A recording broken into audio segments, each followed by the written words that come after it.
Brought to you by the EveryDollar app. Start budgeting for free today.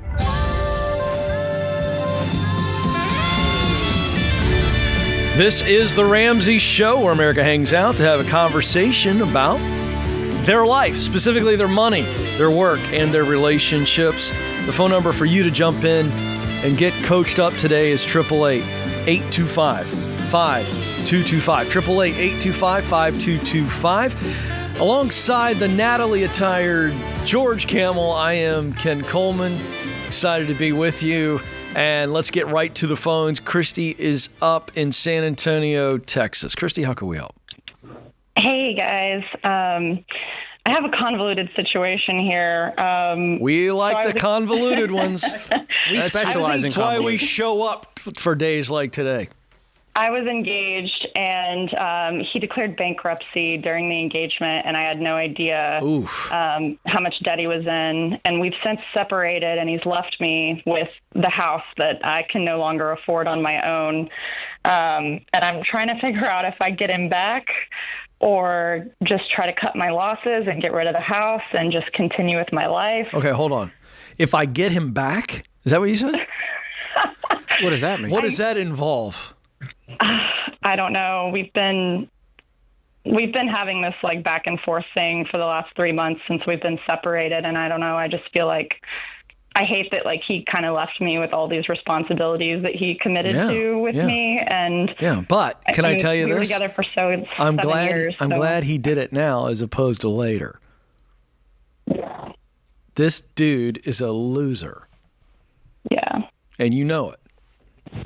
So is your name on the house? That's what I'm understanding, that you two bought this together? He gave me the down payment. So yeah, it's just mine. Oh, it's all right you. now. Yeah, it's all me. Okay. And So only your currently name's back on the in deed, school. only your name's on the mortgage? Yeah. Okay. What's the house worth if you were to sell it today? Probably like 310, What do you owe on it? 350 plus the forbearance for the last year. And what's the mortgage payment? $3,000 a month. All right. And what is your income, your take home every month? Zero. What? Okay. Yeah, Feels like that should have been a part of the initial information. What do you mean zero? Well, I'm back in school. I was making $120 a year and got laid off, and so now I'm going back to finish my degree. And I haven't had an income technically since, well, my unemployment ended last week, but so now it's zero. Christy. So first things first, and George, I want you to jump in here because it's hard to talk budgeting and stuff like that when you have zero income. And I know what happened to you. I've counseled so many people like you who something negative happens in their professional life, and then the decision becomes, well, I'm going to go get a degree. In your case, you never finished your degree. And so you say, well, I'm going to go finish my degree because that's going to put me in a better professional situation. Am I right so far? Right, you're right. Except for the fact that at one point you were making over $100,000 a year without that degree. Right. So, Christy, we're pressing pause on the education and we're going to go get a job. I know. Well, the good thing is the house is on Airbnb, and I'm supposed to gross $5,000 next month. It's just the operating costs to keep the house afloat are like where are you gonna go? $4,000. Yeah, where are you going to live? I know. Well, that's kind of the thing. I'm like technically homeless right now, so I'm very angry with my ex-fiance. What do you mean by technically homeless? I am couch surfing, pet sitting, house sitting, doing whatever I have to do, staying at the house when people aren't here. All right, George, does she sell this house and take the hit? Yeah, I'm confused. So what happened to his down payment? Well, what do you mean? He gave me the money for the down payment, so like it went towards the house. So why is the house only worth $310 but you owe $350? Because we bought it for $365 and put 3.5% down. So you buy the house for $365 with 3.5% down. In 2022, so the market was just super hot. And now you're saying the house is worth less than you paid for it by a long shot. Yeah, and I've invested a lot of money into it, remodeling and all. Yeah, that's what's not making sense. How did you buy it for $50,000 more than it's worth, and you put a bunch of work into it. I'm not buying that this house is worth only $310 at this point. Yeah, I don't know. Honestly, I probably need to get an appraisal. But Who told you it was worth $310? Zillow. Well, let's not trust Zillow. Oh, my head is Zillow hurting. doesn't know the renovations. Okay, you need to get with a real estate pro today. Jump on to RamseySolutions.com. We'll connect you to a real estate pro you can trust to help you through this. But you need to sell this today. And Christy, no Airbnb schemes while you're homeless on the street. This is insane. Yeah. No matter which way you spin it. And press pause on school, please. Yeah. Okay, listen. First of all, George and I are on your team. We're Team Christy. Team Christy. I got the T-shirt on underneath my shirt here. Go, Christy, go. Okay, but if I can be your older brother today, you can fix this.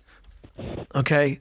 But the operating I just thought he was going to come back. No, he's not going to come back. He's a loser. I don't want him to come back. Get a job. I said I'm playing your older brother right now. If this dude comes back tonight, I'm on the front porch going, "Hey, bro, step off. You're a loser." But let's forget about the relationship advice. All right? If he comes back and he's a changed guy and all that, whatever. But I'm not counting on that. But he's not going to fix your financial problems. You don't have a job. And you have a house you cannot afford. So regardless of loser guy becoming Prince Charming, still got to fix those problems. And you have to be intentional with some urgency. Bless your heart. I know you've been through a rough time, but I feel like I'm talking to somebody who's kind of laissez-faire about this whole thing. Like, well, I'm just kind of couch surfing right now. and I'm, it's like, no, like Christy, like you can fix this. So pause school, sell the house, get with a real estate pro today. George, go to our website, RamseySolutions.com, find somebody local. Say, hey, I was just on the phone with Ken and George. I'm in a mess. I need a pro to help me sell this house and get me out of this thing. So we get out of that. You get a job, go make six figures again, and get yourself right-sized. Do you have any other debt or anything else going on financially that we need to be talking about? Just student loan debt from being off and on with school. I'm just worried because I can't drop out again from UT, or they won't readmit me. Who cares? So, that's the least of your problems. What degree are you trying to pursue that you didn't finish? I'm a software designer by trade. Nobody even I was just getting a bachelor's in design. Yeah. No, don't. Nobody cares. You don't need a degree to win in software design. Yeah, I know. You can go right into that field, work your way up. And by the way, nobody cares if you went to UT or not. So UT dropping you and not letting you back in is the least of your worries. George? Yeah. Yeah, you should not be sinking any more money and time into this because you are literally homeless. There's a much bigger problem. So a forbearance program isn't going to be in my best interest then? No, these are all shortcuts that are masking what's underneath, which is you have created a house of cards that is quickly falling apart, and we need to be drastic about this. Cut the Airbnb ties, get with the real estate pro, list it this week, and be done with it.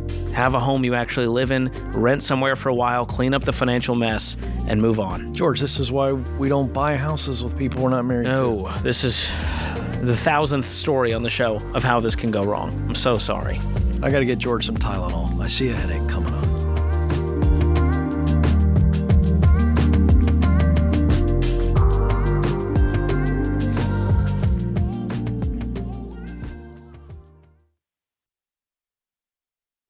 Hey, George Kamel here with a not-so-fun fact. Every American Social Security number, including our children's, has been hacked and is now on the dark web. And this is not a scare tactic, this isn't fear-mongering, it's a reality that could turn into a nightmare for a lot of people. And believe me, I've been a victim of identity theft, and I would prefer it never happen again.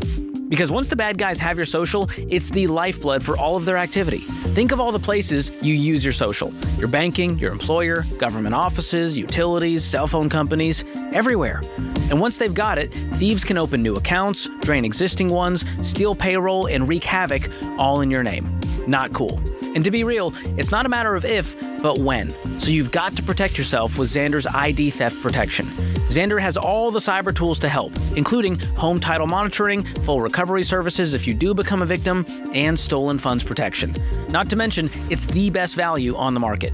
They've been protecting my family for over a decade, and I trust them to protect yours too. So get enrolled today by calling 800-356-4282 or just visit Xander.com. That's Zander.com.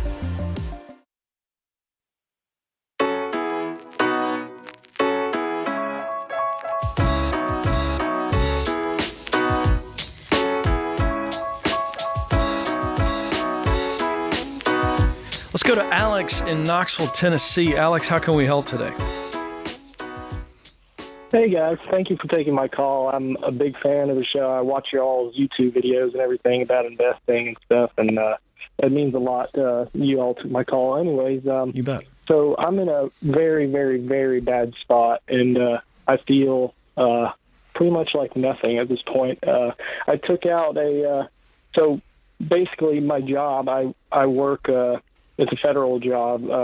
I guess I could say it.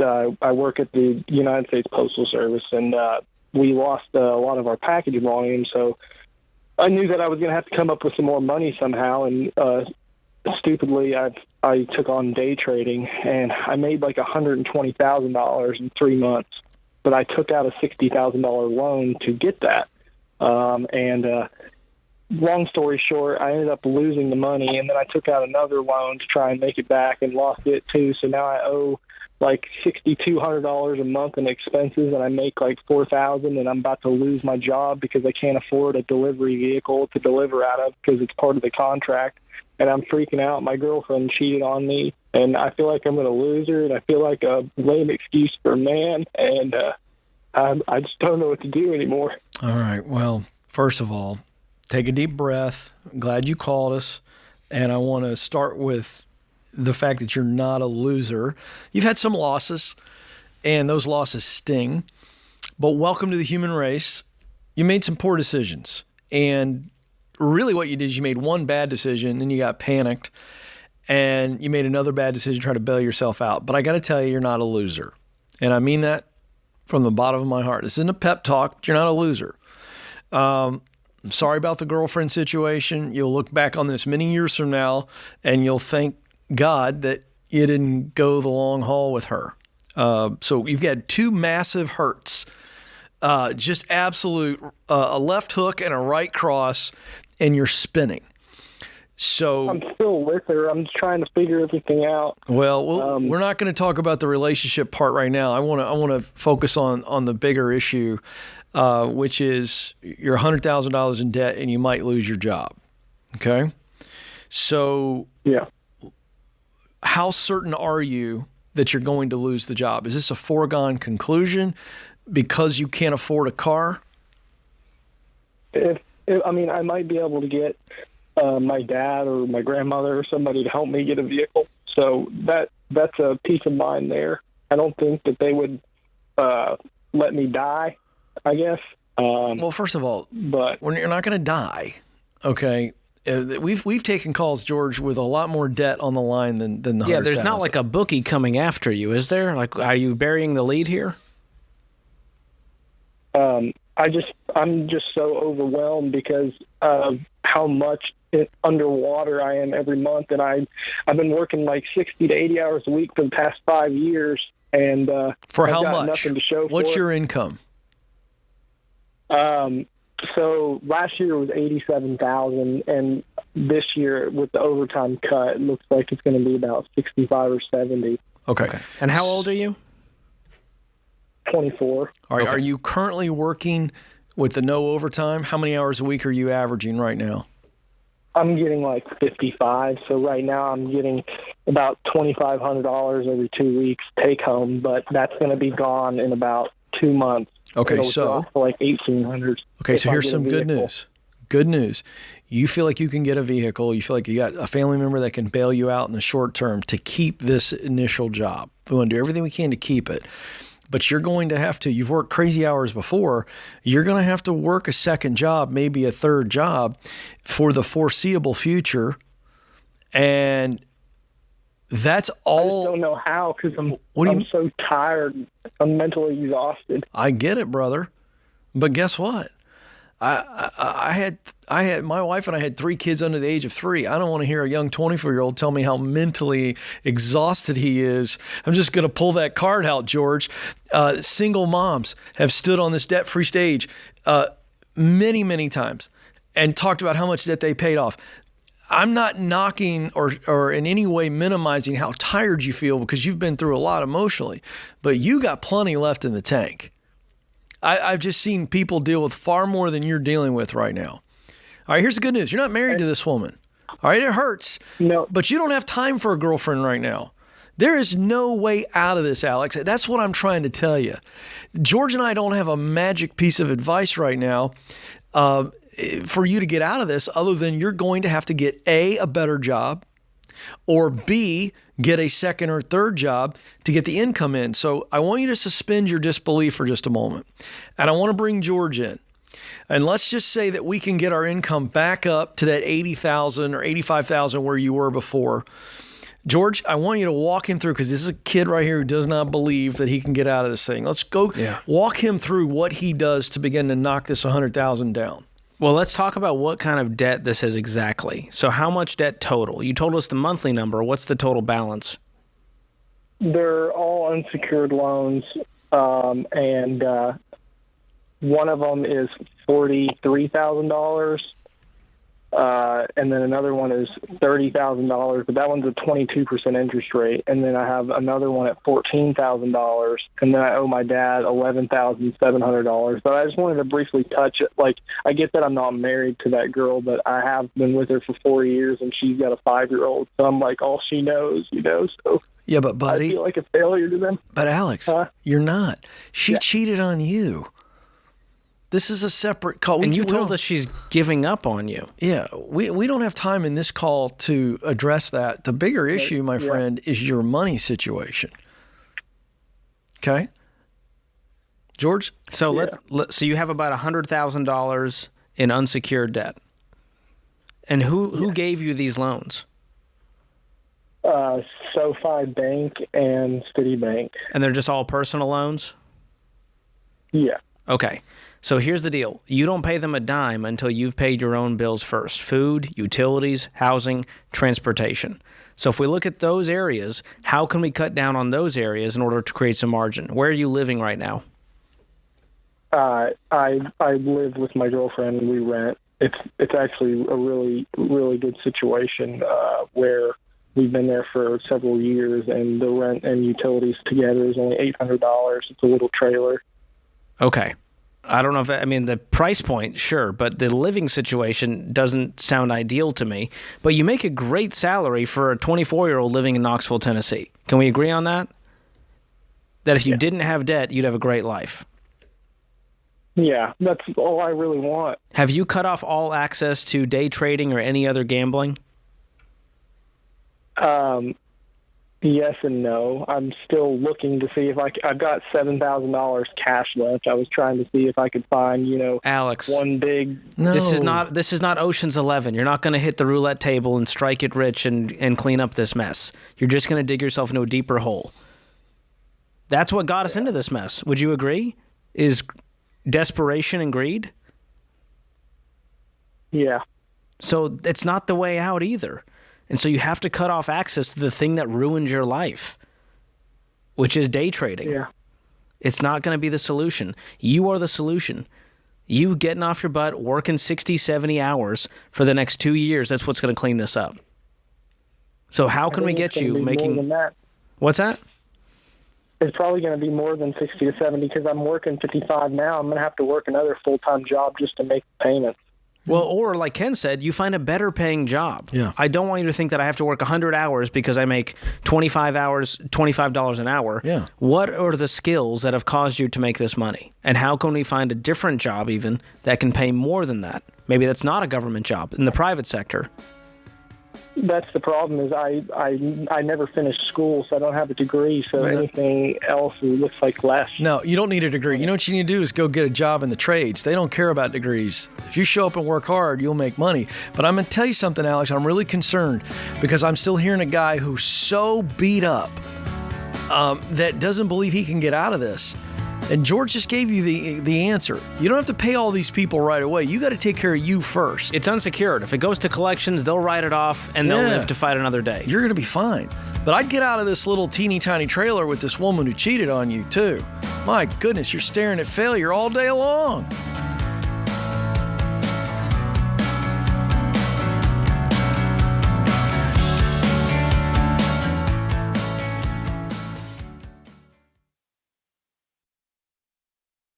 Most phone plans are like bad roommates. Unpredictable, always asking for money, hard to get rid of, and they never do the dishes. But Boost Mobile, totally different story. It's just $25 a month for unlimited talk, text, and data. No contracts and no weird hidden charges. Just $25 a month forever. That's right, the $25 price will never go up. And if you're still skeptical, I get it. That's why Boost Mobile offers a 30-day money-back guarantee. So try Boost. You'll love it or get your money back. Go to boostmobile.com/Ramsey to make the switch today. That's boostmobile.com/Ramsey. Restrictions apply. See boostmobile.com/Ramsey for details.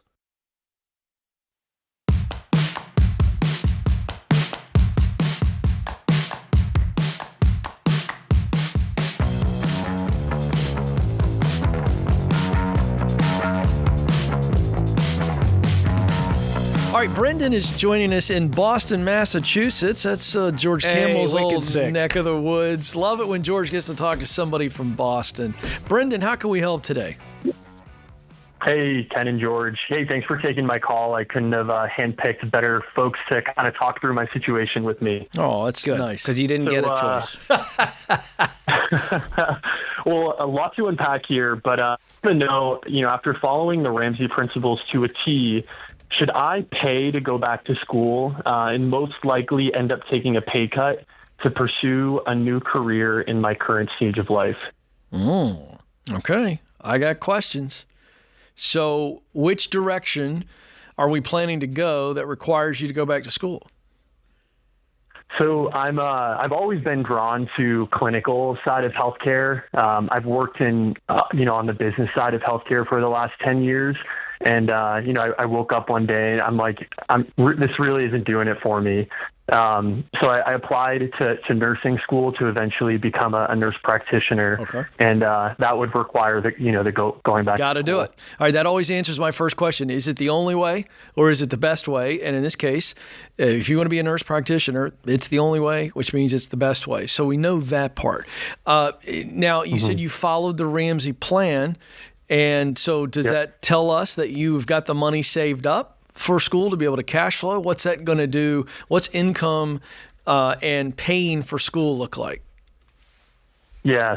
So we've been planning for this. It's been a long application cycle. So we have, all the money saved for it to pay out of pocket. Great. We've been kind of planning for all this the last couple of years. Who's we? My wife and I. Perfect. And what's her income? Give me your combined income right now. Yeah, annual household income is $325,000. Oh, awesome! How much of that is yours? Just about half of it. So you're both in that 150 range. That's right. Okay. A little bit more, yeah. Okay, and then you saved up the money to go. So I'm not hearing anything. I got no flags yet, George. So will you be able to continue to work while you're going to school, or is this I got to be full time? It's an accelerated program, so they really encourage full-time. So I was planning to go full-time. All right. Have you guys budgeted for that slashing of your income by a half? We have. We have a 2-year-old now and a new baby on the way. Okay. So we've been saving for what we anticipate daycare costs to be. So we should be able to do it. And so how long is the accelerated program? It's 18 months to become a nurse, and then it's another 18 months part-time to become a nurse practitioner. All right, so can you work after the first 18 months? Will you be able to be employed as a nurse and start making money again? Yes. Okay, again, I don't see any flags, George. Yeah, you guys have done your homework. You know the cost. You've made sure that your family can afford this major life change.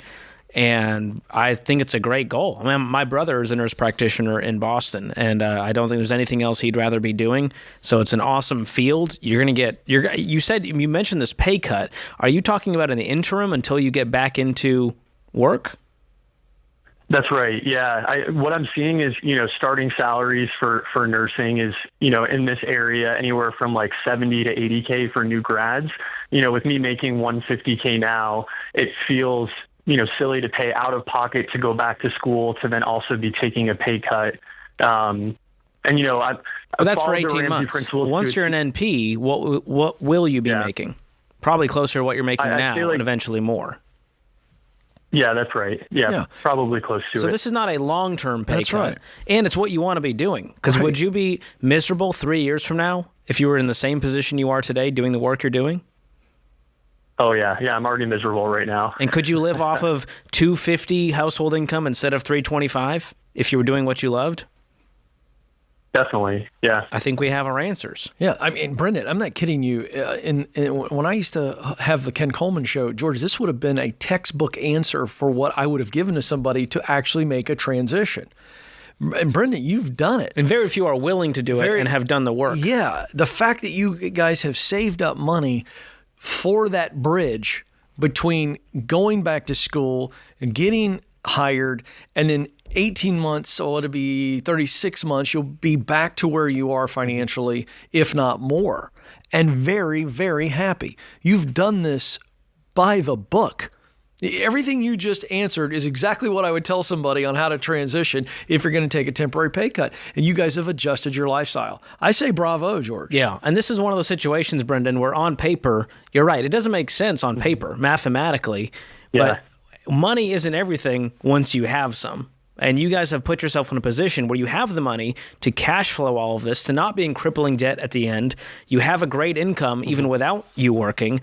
And so that makes me feel a lot of peace about this. Very rarely are all the boxes being checked. And so you've got all green lights from Ken and I. I would only disagree with you on one thing, George. I do think this makes sense on paper. This whole plan makes sense. Well, he's saying if I lose the income, we're going to cut the income in half. Once I am working again, I'll be not making what I was making. So he's going, this doesn't make sense. But only for short term. Exactly. So the way I'm looking at it is that after that first 18 months, I'm not going, why did I do all this to be making less money? That's the first part of the 18 months. 18 more months later, you're making the same amount, if not more, correct? Right. That's right. So, bro, this is a 3-year plan to be doing something you love, and you're going to be making the same amount of money, if not more. That to me is wise. So I was having a little fun. Of course, I don't disagree with you on that. But sure. I mean, this to me. But the short-term plan on paper is. Well, yeah. But again, you're taking the necessary steps to where this isn't actually going backwards. This is just intentionality. Yeah. Even though it feels like you're going backwards, you're really not. It's part of a long-term plan. And I think you're going to be thrilled. And I can't praise you enough. I'm not kidding you. You're the poster child for how to change careers. And having been on the business side, I think that's only going to help you in this next chapter. That's a great point. And accelerate your experience and your income. Who wouldn't want to hire a guy who understands all sides? Question for the... Yeah, thank you, George. And question for you both, just similar situation. Like I'm a young dad. I know you guys both have kids. Any advice on how to deal with sort of the guilt piece of it, of, investing in myself to go back to school when you feel like you should be pouring into your, nuclear family unit? I love this question. Brendan, you're such a good dude. It's funny because it's like only good dads ask this question. Yeah. And can I just say this? Your kid is going to be so young, he's not going to remember any of this. And so the answer is there's nothing you're pouring into the guy except milk. And that's coming right back out, bud. You know that. So you're being a great dad by doing all of this while he's so young, or she so young, whatever your situation is going to be. And you're going to be a much better father when the time comes to actually pour into them because you're not miserable. They get a picture of what it looks like for a guy who didn't settle. Yeah. Yeah. Imagine doing what you're doing now. You're already miserable. You think that wouldn't impact you driving home 10 years from now? The kid's 10 years of age? You're right. I know. No, you're right. Yeah, it already does. Exactly. So you're actually doing the right thing, because a healthy you gives that child and your children a chance to be healthy. And the best part is when you are home, you're going to be so present. That's right. Because you know you're going to cherish those moments. That's it. So I'm proud of you, man. What can I ask what this whole program costs, the accelerated program from RN to NP? Yeah. So the accelerated portion is right around 40, and then it's all in-state tuition, and then the next portion of it is right around 30. So all in, right around 75. Fantastic. That's not bad. Not bad. And you know what's interesting, George? And Brendan, I'm telling you, and George will back me up on this, you're going to come out of this program, and you're not only going to feel good about what you've done, you're going to realize that you're the only one who paid cash, and you're going to be so light, you're going to be floating through the hallways. You're going to be the weirdest guy in the office. Yeah, while everybody else is drudging around in those medical, what do you call them? Scrubs? Yeah, but no, the shoes that are the Crocs. Oh, the Crocs. I can't do the Crocs. It's the only reason I'm not a doctor. Yeah, only reason. I know. In fact, if I see a doctor or a nurse with Crocs, I don't trust them.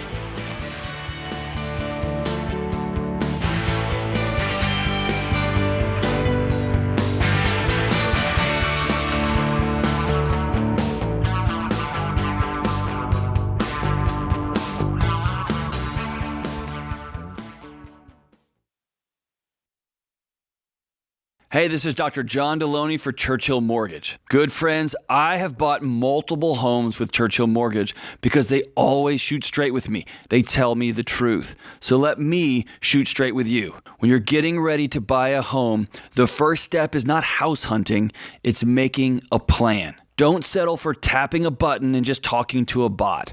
I want to encourage you to sit down with a guide you can trust, my friends at Churchill Mortgage. They actually see you, they actually care about you, and they'll listen and learn your goals, and most importantly, they will tell you the truth. Churchill has loan experts who focus on you and your unique situation, so your journey ends with a home that's a blessing, not a burden. Churchill Mortgage can even help you become a certified home buyer so that when the time is right and you find the right house, you're ready to make your move. I know the housing market is tough right now. I know, but you probably have more options than you think. Churchill would love to help you figure them out, and they'll do it with honesty and integrity. Learn more at churchillmortgage.com. This is a paid advertisement. NMLS ID 1591. NMLSConsumerAccess.org. Equal Housing Lender. 1749 Mallory Lane, Suite 100. Brentwood, Tennessee 37027.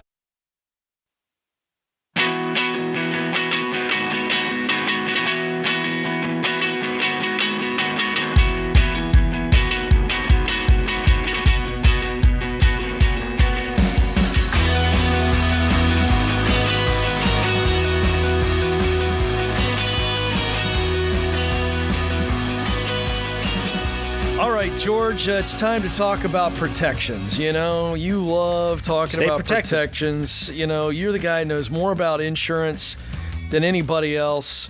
I can't find my sheet. It's against my George. will. Do you have the sheet? I got Thank you. Here's the thing. Here's why we're talking about it. There it is.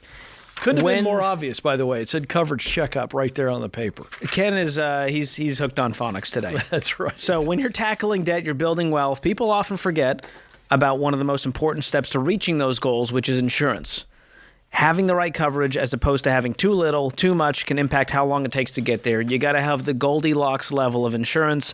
Skimping on it might seem like you're saving, but when life happens, very dangerous situation. You can easily fall back into debt and put yourself out there very exposed with a lot of liability. Question for you. Do you find that people are over-covered more often or under-covered? Which one do you see? They're under-covered unless they fell for a really terrible insurance product that was sold to them as something they needed, like whole life insurance.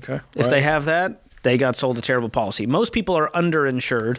In fact, this is no joke. Right before the show, I was on the phone with my insurance. Oh, yeah. I'm not surprised over by at this. Xander. She's This is great. real life, George. Yeah, I don't want to give her a name because then people will be calling her saying, "Hey, I want to." And what were you doing? You checking your coverage? I have a roof claim right now. Situation. Hail? Hail damage, yep. It might need to be replaced. And so she is so helpful working with the field adjusters from the insurance company, the realtors, everyone. So she's just the best. So the right insurance will act as a shield around your loved ones, around your wallet, around your wealth. if disaster strikes. In some cases, it can even save you money for paying too much for bogus ones like cell phone insurance. And one of my favorite things to do is send people to our coverage checkup tool. It's a free online resource, creates a personalized insurance action plan that's unique to you and your situation. And if you think, why would I want to take a coverage checkup? Well, I helped a friend of mine. I said, hey, what are you paying for your insurance? She told me, and I was flabbergasted. And so she took the coverage checkup and got in touch with an insurance pro, a broker who was sourcing the best deal among many different companies, ended up saving her over $1,000 a year with one phone call. I'll bet she was then flabbergasted. With better coverage than she had. Yeah. So one reason to do it is it's going to free up a whole bunch of margin in your budget. So go check it out, RamseySolutions.com/checkup. Take the coverage checkup or click the link in the description if you're listening on YouTube or podcast. Got to tell you, great usage of a word there. Flabbergasted is I don't even know what it means, but everybody knows what it means. It's up there with gobsmacked for me. I like a good gobsmack usage as well. That's one. Nobody knows what that means either, but if your gob has been smacked, then something significant has happened. It's a big deal. That's all I know. Big deal. Michael, sometimes folks, I'm going to confess, George and I are just entertaining ourselves, and if you get something out of it, great. You're likely not. You probably aren't. Michael is up in Sacramento, California. Michael, how can we help? Hey, fellas. How you guys doing today? Well, we're having a little too much fun. I hear it. So my question is, me and my wife are in a lot of debt. We're trying to do the snowball, but the problem is we aren't making enough to make minimums as it is. We have our house expense, our credit cards expense, and everything that comes with 5 kids. So my question for you today is, would it be smart for me to go into collections on a select few of credit cards, and then in a year after we've paid off a lot of them, start saving to call the collection agencies and pay off a fraction of what I actually owe? Well, you may have to call the cell phone company first. I don't know if you paid the bill on that. Can you talk a little bit closer to the phone or get in a good spot? You're wanting to intentionally stop paying on your debts, have them go to collections and go, I'll worry about it later, and try to negotiate. Yeah, basically, because I can barely make the minimums on my debt. Well, it's a terrible solution to an already terrible problem. So the better question is, how do we get our income up and our expenses down in order to create some margin? Because these debts are not going to go away. All that's going to happen is it'll destroy your credit. The debts are still there. And then the companies will come after you, probably sue you, and you'll end up in court trying to fight this. And you're probably going to end up paying more than what you owe after all the fees are incurred. Yeah. Michael, Michael, quick question. How old is your oldest child? My oldest is 19. 19. Okay, this is perfect. I want you to flip the question that you just gave George and I want you to picture your son coming to you and saying, hey, Dad, I committed to do this, this, this, and this. I don't have any time. I got no time. I'm overcommitted. Can I just ghost all these people that I committed to? What do you think, Dad? What would you say to him if he threw a scenario like you threw at us or my version I just gave to you? What would you say to your 19-year-old? I'd probably say that's not the best idea. Why is it not the best idea? Because if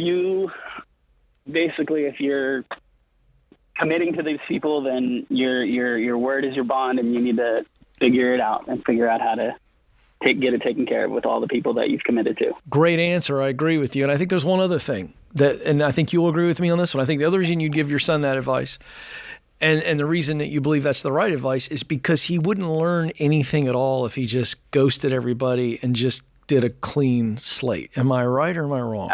No, you're absolutely right. So I'm not trying to be cute. I'm just trying to help you understand that that's essentially what you just brought to George and I. And if you do this, it's the easy way out. It's not really easy. It's going to be a nightmare dealing with it. But that's what I'm hearing. And I hope that helps you. This is not who you are, man. You signed up for this stuff. Your word is your bond. And I think that you wouldn't learn anything if you went this route. Not to mention, it's not as easy as you think.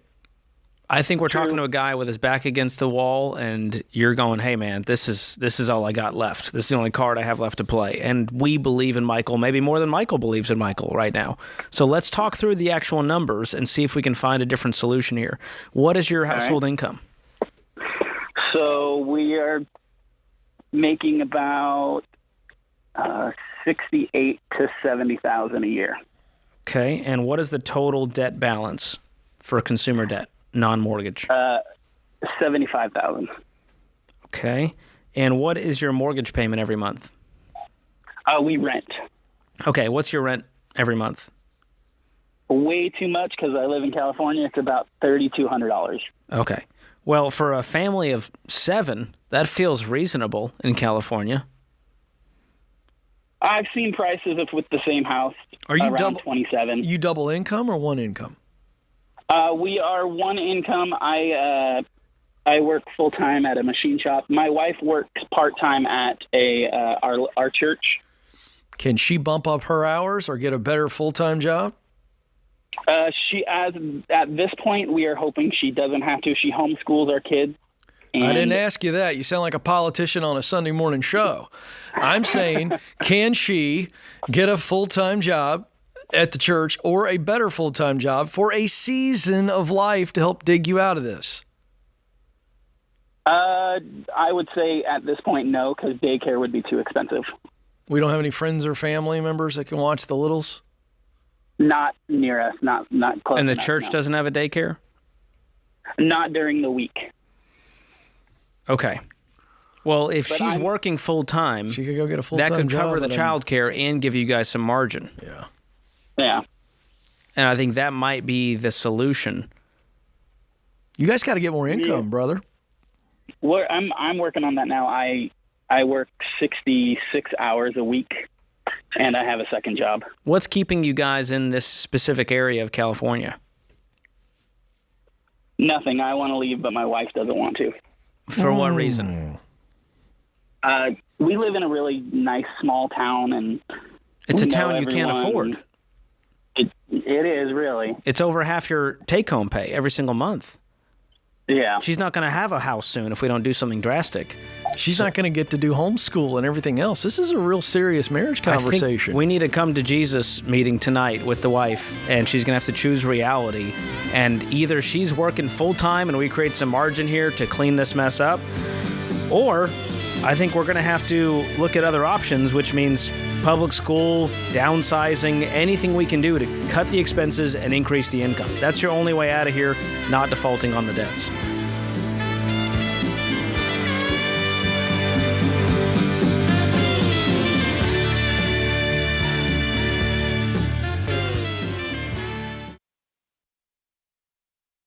This show is sponsored by BetterHelp. All right, we all know this. The world is going bananas, and we're under huge pressure to perform and look like we're keeping it all together. Check this out.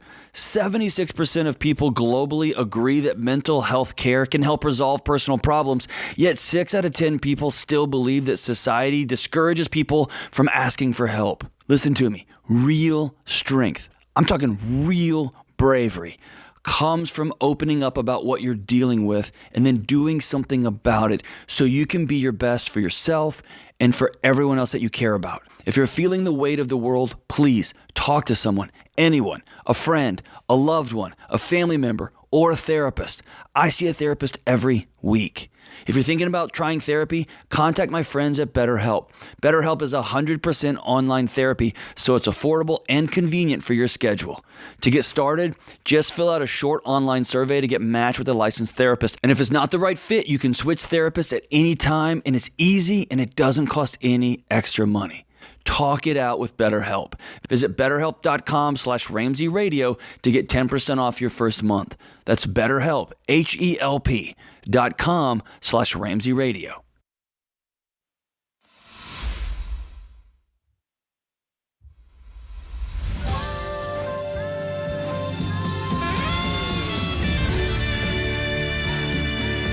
This is the Ramsey Show, where we help America win with their money, win in their profession, and win in their relationships. The phone number to jump in is 888-825-5225, 888-825-5225. He put the bomb in bomber jacket. George Kamel. Too soon, Ken. Too soon. We got a lot going on in the world today. I shouldn't even worn a bomber jacket. Oh, I didn't see you doing that. Wow, well played, You sir. stepped right in it. Right in it, folks. That's why I like being with him. He's quick, folks. You should see him on a skateboard. He's even quicker. That's actually true. I'm Ken Coleman alongside, of course, the man, the myth, not quite the legend, Yeah, let's not go that far. George Kamel. He's got a long way to go. He's too I young. am a mythical folklore type creature under a bridge. You are. Yeah. You got to pay the troll toll. Yeah, you're like a modern day hobbit. Thank you. Yeah. Very cool. Add that to my Instagram. Did you get a bio. fresh haircut? I did. I thought I'm hosting with Ken Coleman today. You got the high and tight? Put our best foot forward. Yeah. What clipper? What length are they doing? I think right he's there? doing a 2. A 2. That's pretty tight. As I see, you can see it on camera. Thank there. you for the angles, Got guys. the white walls there. I like Whoever it. was listening is no longer listening. No, but they're fine. They're here for that. They want to know, George. Okay. Allie, I guess. Is it Allie or Ali? I'm not sure. We'll go with Allie. We'll try. I never know. I'm hooked on phonics usually. Here we go. Allie? Yes, it's Allie. Oh, great. I got it right. Boy, I was nervous there. One L could go both ways. It could. It could. How can we help today, Allie? Well, we can delve into the details, but my main question is, I'm in my 50s. My mother is 80-ish, almost 81. My main question is, as her only child, am I responsible moving forward, trying to save for my own retirement, to take care of her financially because she has spent most of her life making bad decisions for herself? No. Okay. What makes you think you are responsible? Because I'm her, like I said, I'm her only child, and Is she putting a little bit of this on you? A little bit of passive-aggressive guilt? Take care of Little mama? bit. I had a feeling. Little bit. She made a comment not too long ago about when she's out of money, it will, quote unquote, be on me. Oh, that's not even passive. That's just straight aggressive. No. Right. Was she half joking or was she dead serious? I think she was serious, kind of with a smile, like, I know you'll take care of me kind of thing. And I'm she's so a spender. sorry. Allie, I'm sorry, because let me tell you something. Well, here's what I don't want to skip over. That's a really unfair and really heavy weight to put on somebody. It is. And I'm sorry. Thank you. And I'm not making her out to be awful. No, I want to honor your mom. She's a great mom. She's Great a mom. wonderful mother. She's terrible with money. Exactly. Yeah, not your Exactly. problem. Right. So you can honor her without agreeing with her, without funding their decisions indefinitely, without enabling financial misbehavior. And so I want to free you from that is Right. not your responsibility morally, ethically, legally. If you want to help her and you have the ability to help, you can do so. Right. Here's the big question. So it's two-parter. Have you told her, Mom, it's not my responsibility. These two clowns on the radio and podcast and YouTube told me. They told me it's not, and I agree with them. Have you told her that it's not your responsibility and that you're not going to? And B, if you haven't, and when you do tell her, does she have any kind of means by which to change her behavior at this late in the game to where she's not a burden for the state, since she's not going to be a burden for you? Right. I don't think I haven't sat her down and said, look, you can't do this anymore because I am not going to fund you. I have 2 jobs. Right. I'm trying to put away for my own retirement. You're trying to break a cycle. I am breaking this cycle. Don't you think but hey, listen, and we're Team Allie, you know this. Yes. Don't you think you should talk to her soon? Oh, I'm sure I should. The comment that I made to her after she told me it was going to be on me was, what do you want me to do? Get 3 jobs? That's kind of what I told her. Well, but again, we're both playing this passive game. Exactly. Passive, yes. So my second question, what's the answer to that? she has the mean. Well, she gets 20-ish, 2,200, 2,400 Social Security. She sold her condo 2 years ago, moved in and for a profit, moved in with me and my adult children. And the profit, I think it was around 150. She paid off some credit cards, left with 100, and that's all gone. What do you mean it's gone? She spent it on food, QVC. furniture. No, she's not really a huge. I know that was terrible. That was it. Yeah, no. that was such a stereotype ageism comment. I apologize to the audience, but it was funny. It's fine. People laughed in the lobby. She likes big stuff. I always call her champagne taste on a beer budget. I know her. And, I know her well. And I love her legacy. So she's living with you right now? She is. Oh, that feels like a problem. This is And she's worse. got, and then since a couple months after she moved in with me and sold her condo, she developed AFib.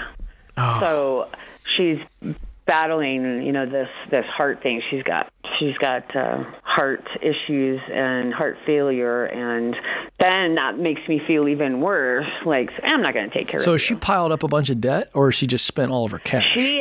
She spent her cash. She piled up another maybe 40 or 50's worth of credit card debt, and now she has filed for bankruptcy and also hired an IRS attorney to get her out of the $17,000 IRS debt that she has as well. Wow. Ay, ay, ay. So how much debt does she have remaining? Nothing.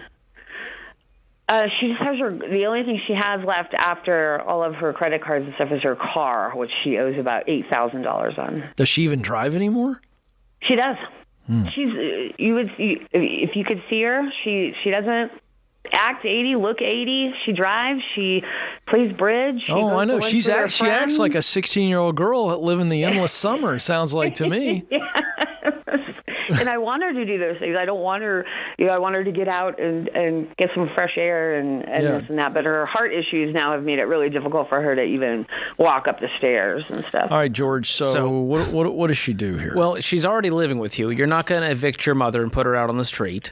So you've signed up to have her live with you and take care of her. So your only option is to go, Mom. She does pay rent. Yeah, you're going, Mom, I'm going to take control of your finances. This $2,200 is going to come through me, and it's going to pay for the expenses, and you're going to have your own little budget, and it's not going to be much. There's going to be no spending in your future. It's going to be survival because this is the life that you set up.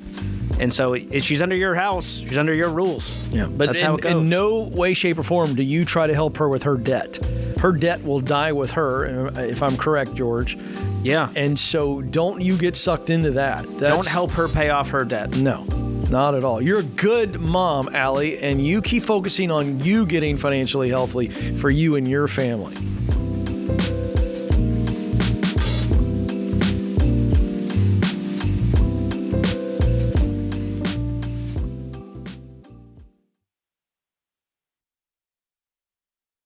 Hey, you guys, if you're looking to save big on groceries without sacrificing quality, you've got to check out Aldi. That's right, Rachel. Because let's be real, I'm bougie, but I'm also frugal. So You're bougie, George. Thank you for admitting it. So why pay more for the same stuff just because it has a fancy label?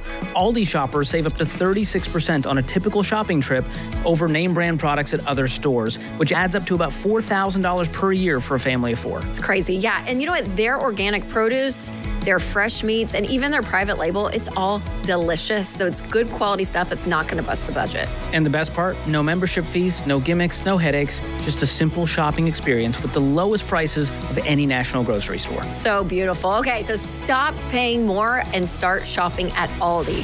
Find a store near you today at aldi.us. That's ALDI.us.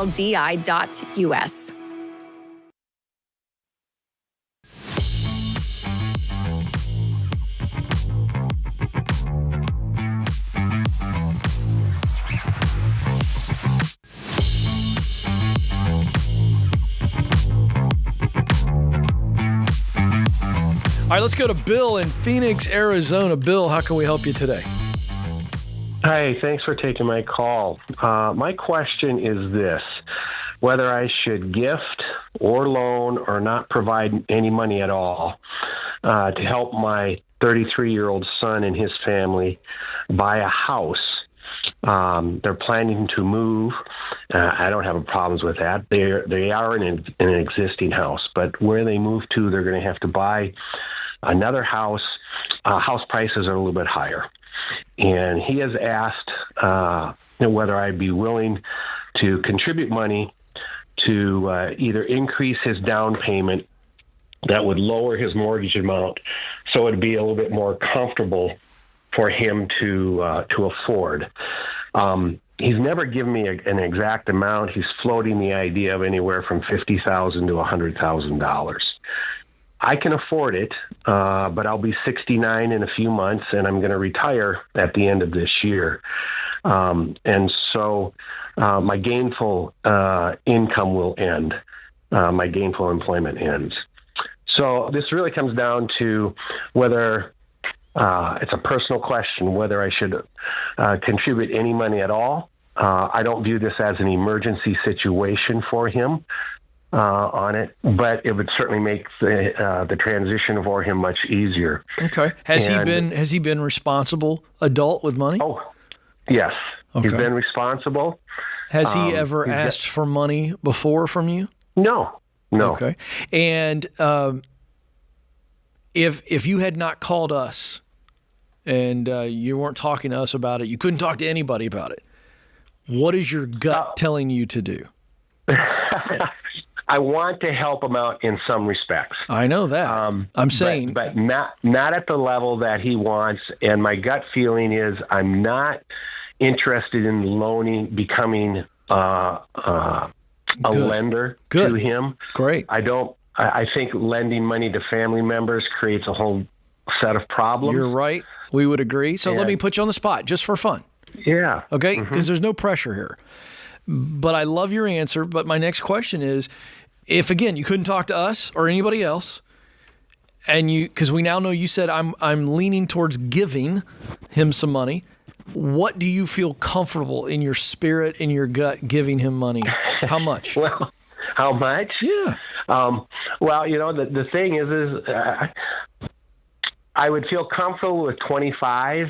I would probably go maybe as high as 40, 45. Okay. So why? Tell me why you're comfortable with 25, but you're willing to go as high as 45. Probably because I love him. Right. But the reason is the 25, you feel like psychologically you can absorb that gift. You give that. Clearly. Yeah. Okay. Yeah. I'm just digging around. I want George to jump in, but I just wanted to ask those questions because I appreciate you calling us and saying, what do you guys think? But George, I think this is a personal decision, and Bill's a very, very wise person, and seems like the son is very responsible. He's never asked for money before. I'll add this, and then I want to get George's take. George, part of me thinks that the son could wait. There's always a better option, and I know that as a son, I would only go to ask my dad for money in this situation if it was the last resort. That's me personally. That's not casting, aspersions on Bill's son here, but that's just where I fall. What are you hearing? What do you need to know? What are your thoughts? Bill is asking all the right questions. He's giving the right answers. The questions I have are more on the son's side, as what is causing the urgency for a house right now that they can't afford? Well, you know what? There really isn't any urgency. I mean, he's accepted a new job, increase in pay, but they want to move out of the Phoenix area. They're going to be moving up to a cooler climate, and I'm all for that. I've never held any of my kids back. If that's where they want to go, so be it. It's just that, where he's moving to, that housing market is a little tighter and a little bit more expensive. He will have a house to sell in Phoenix, and he has some equity. It's just that for his family and their growing size, they need a bigger house. And but none of these are all choices that he's making, and they're not really what I call an emergency. I've always been there for my family for emergency situations. Well, does he have any consumer debt right now? I I don't know that. They're very fiscal. He and his wife are fiscally responsible. Okay. And they have an emergency fund of their own. So this is not you bailing him out. So quick follow-up. Correct. Am I understanding that if he has a house in Phoenix, is he trying to hold on to the house in Phoenix and then make the move? Or because if he's got equity in his current house in Phoenix, is that not enough equity to help him make a really nice down payment as they move up north? That's correct. He anticipates that he would probably have about $150,000 profit, after paying off his mortgage and that. He'd have $150,000 profit, and he's got another $25,000 in savings, so he can put $175,000 down. But he wants another 50 to 100 on top of yes, that. because he has an idea where he wants his mortgage to be. That would allow him to feel comfortable with that. Now, it doesn't sound like you're 25. No, I'm 69. No. I know you're 69. I'm saying you're 25,000 that you feel comfortable with. Like that's not a make or break. That's not going to make that big of a difference. The 45, 50 to 100, sure, that's going to move the needle for that mortgage payment. I guess what I'm getting at is your max dollar that you stretch give, which is 45,000. Even that's not going to make that big of a thing. And so I think the son needs to wait, or he needs to be patient there, or he needs to find another way, is what I'm hearing. That's been my gut this whole time. This is less about you and how much you're going to give and more about, is this the wisest situation for him? Again, he's a grown man. He can do what he wants. And to that, I would say give however much you feel comfortable giving, and it's up to him what he does. And I see this as an early inheritance. Yes. Yeah, go ahead. Yeah. And that is, one thing that my wife and I were thinking about this morning is, and I don't know what the dollar amount would be, but we thought about, rather than giving him money to increase his down payment, is to see if we can contribute money that he can buy down an interest rate.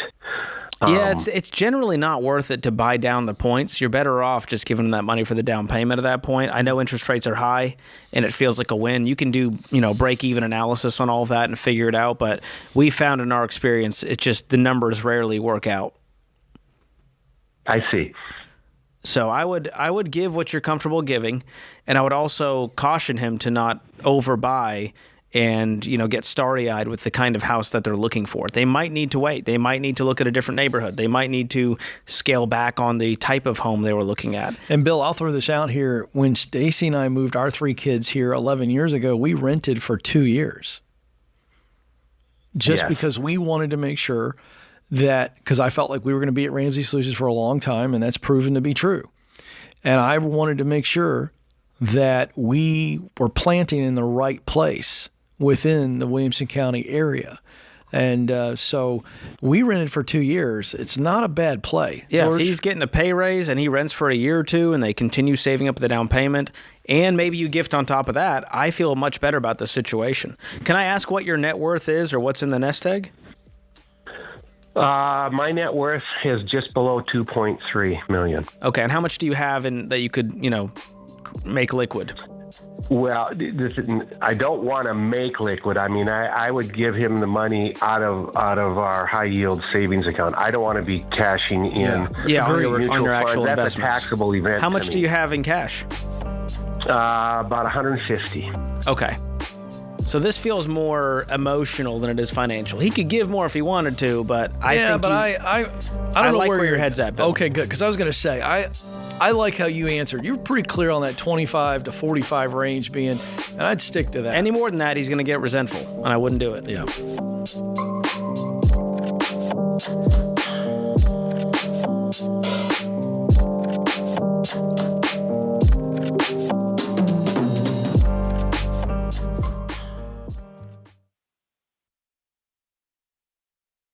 Hey, George Kamel here. Listen, we need to talk, specifically about Mama Bear legal forms.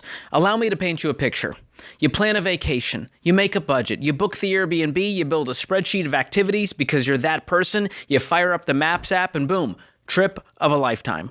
So here's the question. If you planned that carefully for a 1-week getaway, why are you just winging it when it comes to your will? Not having a will in place is like dropping your family off at a foreign airport with no map, no translator, and no clue what happens next. So when you pass away, sure, your family will be grieving, but they're also overwhelmed, stuck in court, and letting the government decide what happens to everything you worked so hard for. All because you didn't leave clear instructions.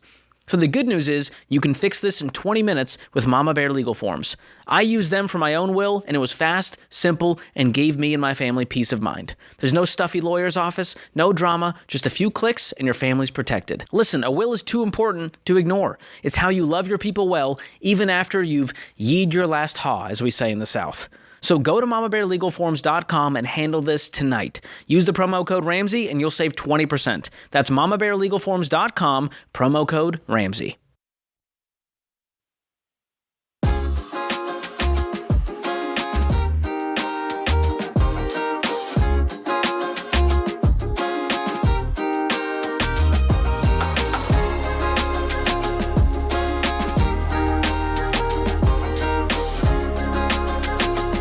All right, folks, we so much appreciate all of you who are part of this fun tribe and listening and watching however and wherever you listen and watch. And we would love for you to share the show. It's how we grow, the old algorithms. And we've got a great way for you to share it with some actual value. How about the fact that we have our crack production team? They're amazing. They have put together an awesome Ramsey 101 playlist. So think about your fundamental financial class, the way we would teach it, if you will. And people say, you listen to this Ramsey show, what are you talking about? Hey, let me just share this with you. And you can share the link, which is at the top of the show notes, or you can open the Ramsey 101 playlist on YouTube. And you can text it, DM it, send it in a group chat. It's all super easy and clickable. And this is, again, all the basics. What are the baby steps? How do you pay off debt using the debt snowball? How do you build an emergency fund? How much do we need in the emergency fund? All the basics for somebody who's not tied into all this and you really want them to begin to think through and use the principles that we teach. It's the Ramsey 101 playlist, again, at the top of our YouTube channel, or you can click the link in the show notes. Annabelle is up in Austin, Texas. Annabelle, how can we help today? Hi, I am a baby because this is the very first month I've ever actually. Hey, Annabelle. Yes. Annabelle, I'm so sorry to interrupt. You're coming through real fuzzy. Can you maybe move the phone a little bit closer to your mouth? Okay. Is that better? We'll go with it. It's hard to hear you a little bit, but let's try it. Go ahead. All right. I'm really new at this. I'm a baby. This is the very first month I'm actually haven't been using my credit card, so. All right. I'm going to put Annabelle on hold because I want to do her justice, and I know that I'm having a hard time understanding her. I know our audience is as well. Let's go to Laura in Philadelphia. Laura, how can we help? Hey, I'm a single mom, and I have 3 kids. My oldest is going into high school. I work in marketing, and I've gotten laid off twice in the last 5 years. Oh. I have a job now. Okay, great. But I have a fully funded emergency fund and contribute 6% for my 401k. My question is, because my field is so volatile, should I switch baby steps so that I pay off my house first rather than going to the 15% for retirement and working on college? Wow. So you're investing 6% now. Is that all you can invest? Do you have any money beyond that? No. Okay. Yes, so that to me is the do. bigger issue because you have no debt other than your mortgage, correct? Right. Yes. What's your mortgage payment every month? $2,000. And what is your take-home pay every month? About $9,000. Okay. You have a great income. Now let's talk about this volatility, and I want Ken to speak into this. Marketing is not a volatile industry. So what is the industry that you're saying is volatile? Well, I work for private companies. There's a lot of churn. I don't know. It's just there's always been a lot of churn, and I've seen like a lot of like. Are these like startup companies? And, what's behind this? I kind of work in the digital space. for like digital marketing. Is that, are you working And, for agencies? No, I've worked in-house at like a larger corporation, and then I moved to a startup, and I got laid off at both. Okay. Well, but here's the deal. Yeah. I think I know what's going on. And I love George's question. I think you're naturally a little bit gun shy, and you're a little bit scared because you've been burned. Yes. One, listen, first of all, layoffs happen.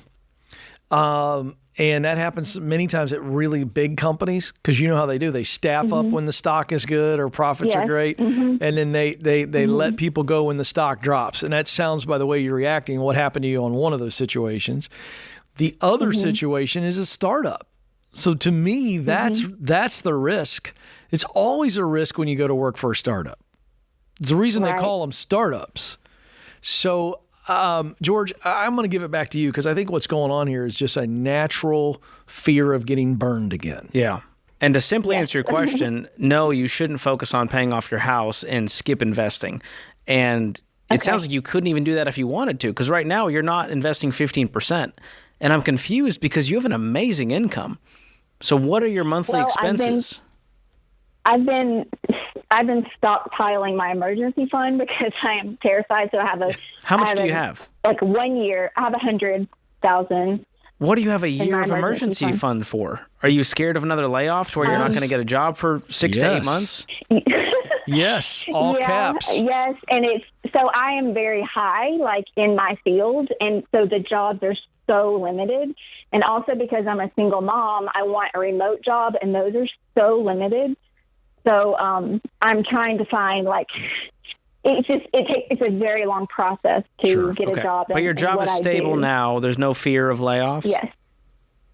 No. Okay. No, but I've felt that before. Well, the longer you stay in this job, the more that fear will start to dissipate.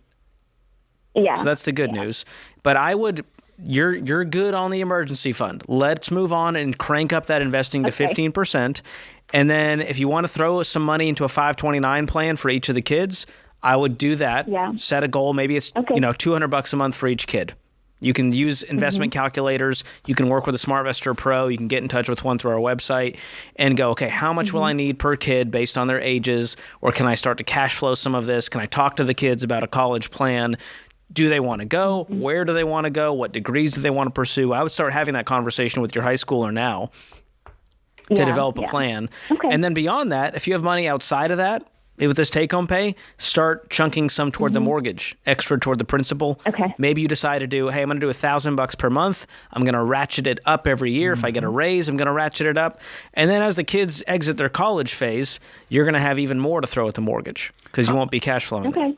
And just a little bit more security, if we could, Laura. I think you're probably way better off than you realize. I got a hunch.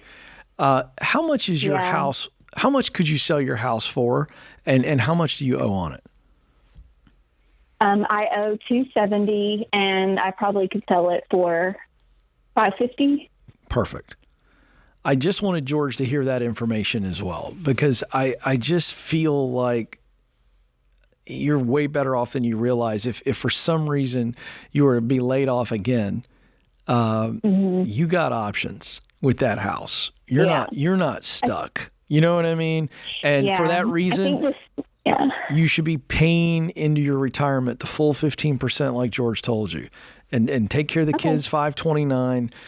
You're going to be okay. It's not like you're underwater with that house. Am I right, George? Yeah. Does that make you feel anything? Well, your mortgage payment compared to your income is astounding. I'm amazed. You've done such a good job with this super high income, keeping your expenses very reasonable, staying away from debt. You have an overly funded emergency fund. And do you also have is there any child support or alimony that's tied to any of this? Yes, we just split all of the kids' expenses 50-50. Okay, great. So that does lower your expenses. So that's not part of your take-home pay. It's just the expenses are shared. No. Yes. Okay, great. So you should have plenty of margin to move through the baby steps very quickly. I think you're going to end up paying this mortgage off faster than you think. I would set a goal that excites you, but is also realistic to where you go, okay, I know that worst case, 7 years from now, this mortgage is paid off. What is a 6-month emergency fund? What's the amount if you do 6 months? Laura? I think it would be 65 times 6 is like my minimum expenses. Okay. This would be a fun challenge, not to good with Ken's math point. in the phone. What if you took Yeah. 6 months and you threw the rest toward the mortgage? That's where I'm going. Or Yeah. you Yeah, that's really kind of- front load those college funds. Yeah. Because compound growth, Right. if you would throw 50 grand Right. into a bunch of 529 plans and let them ride for years, you're going to be okay for That college. sounds good. Yeah, I'm in a new role, and I just want to make sure we're sailing. I think doing just great. Being a single parent, I'm just, I'm by myself. So when I lose a job, there's no other. Yeah, that person to help security me. gland is Laura, flaring up extra hard. We totally understand. Great questions. Bravo, Mama You're Bear. amazing. You're crushing it.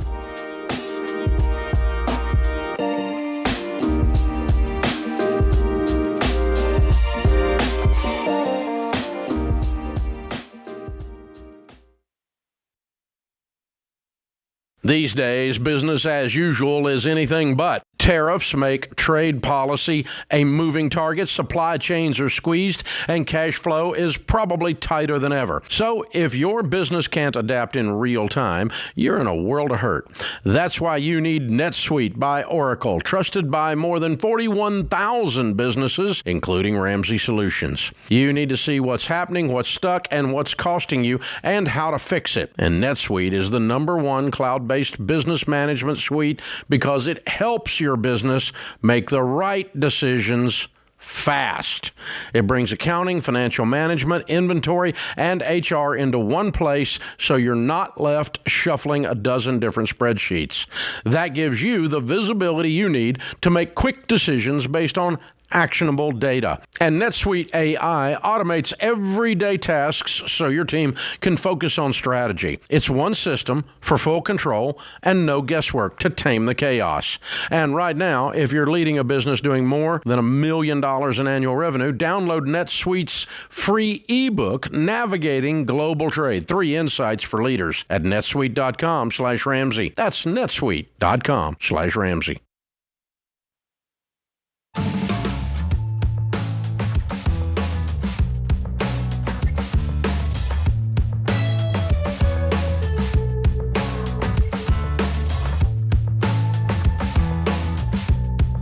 All right, folks, graduation has come and gone, I believe, just about everywhere now, right? We're late enough for the year. Everybody's kind of walked through that. And we got a lot of students, whether on the high school level or the college level, that are moving on to the next phase of life. And it's really intimidating, whether it's picking out the major that you think is going to get you the professional direction that you want to go, or it's all right, I've picked all that, now I'm out of college and I got to find a job. And I'm really proud of the work that our team has done on the Get Clear Career Assessment. Find the work you're wired to do, Student Edition. It's now out. And this language, it's a lot simpler. The assessment itself, a little bit different output than the adult version. It's been a big hit. And it's now available. It's $34.99. This is a great gift for that student in your life trying to figure out, what am I wired to do? It's not a difficult question to answer if you have the methodology of the Get Clear Career Assessment. So you can get it today at RamseySolutions.com/store, RamseySolutions.com/store. It's the Get Clear Career Assessment. Find the work you're wired to do, Student Edition. And I know that my kids would appreciate it if you bought it. They all need new shoes. They really do. There you go. Holes in them and everything. I'm not above groveling. No, it's great. I wish I had this when I was, exiting high school. Yeah. Can't imagine how many years I would have shaved I've years off of your life and get you right where you are now. That would have been amazing. We could have skipped all the social media, all the marketing, and even the countless hours of skateboarding as you tried to find yourself. Yeah, I never did. Yeah. All I found was skinny jeans. Yeah, well, and the bomber jackets. That's true. Don't forget. Cindy's up in Houston, Texas. Cindy, how can we help? Hey there. So I'm calling. I am just starting to budget for the first time in my life. But I was diagnosed with a medical problem that could potentially put me out of work for an extended period of time. So my question is, would you recommend that I go ahead and continue paying off all my medical debt, or would it be wiser in my situation to get my 3 to 6 months expense emergency fund first and then start putting money toward my medical debt? How much medical debt do you have? Best I can figure, around 100,000. Texas doesn't report it to the credit bureau, so Whoa. It's kind of, yeah. Bless your heart. What was the situation that got you into 100,000 of medical debt? I had 2 widowmaker heart attacks within 6 days of each other, and was diagnosed with heart failure at the age of 44. Cindy, you're a miracle. I'm glad you're still with us. Me too. Are you working full time right now? I have a full-time job, but I have had to cut my hours back to part-time right now. What are you making? So, bring in about $275 a week after taxes and insurance. Yeah. So what happened with health insurance that you were on the hook for $100,000? Because I didn't have health insurance when all of this initially happened. Oh my gosh. Yeah. And so you've had to cut back. This current cutback is because of this new physical situation. That's correct. And is that going to be ongoing? Is it chronic to where this is all you can work? It's chronic. This is pretty much all I can work, but there's a very good possibility that this may have to get scaled back some off and on indefinitely. Well, I mean, you're on the poverty line, so there's no way you're going to pay back these medical bills at this rate. No, my husband does work full time. Okay, what does he make? Thank God. He brings home about $800 a week. Okay. So I mean, we're probably still close to the poverty line together, but you're not much. You're making $1,100. He's making $3,200. So that puts it at $4,300 take home. Yeah. Which puts you guys at about $50K. Yeah. So for the year. Correct. So that's, I mean, you can live off of that. But you have $100,000 in medical debt alone. Are there other debts that are floating around out there in either you or your husband's names? The only other debt that we have is about $5,000. $3,500 of that is personal loans to my father and his father. The rest of it is outstanding credit card. Both of our vehicles are paid for, so the mortgage is the only open loan that we have. Okay. Have you communicated with the hospital that's holding these bills and explained that you didn't have insurance, that you want to do self-pay and see if they'll bring down the total bill? Have you tried to negotiate that? I have submitted a request. I have not heard back yet because, like I said, I've never done a budget in my life.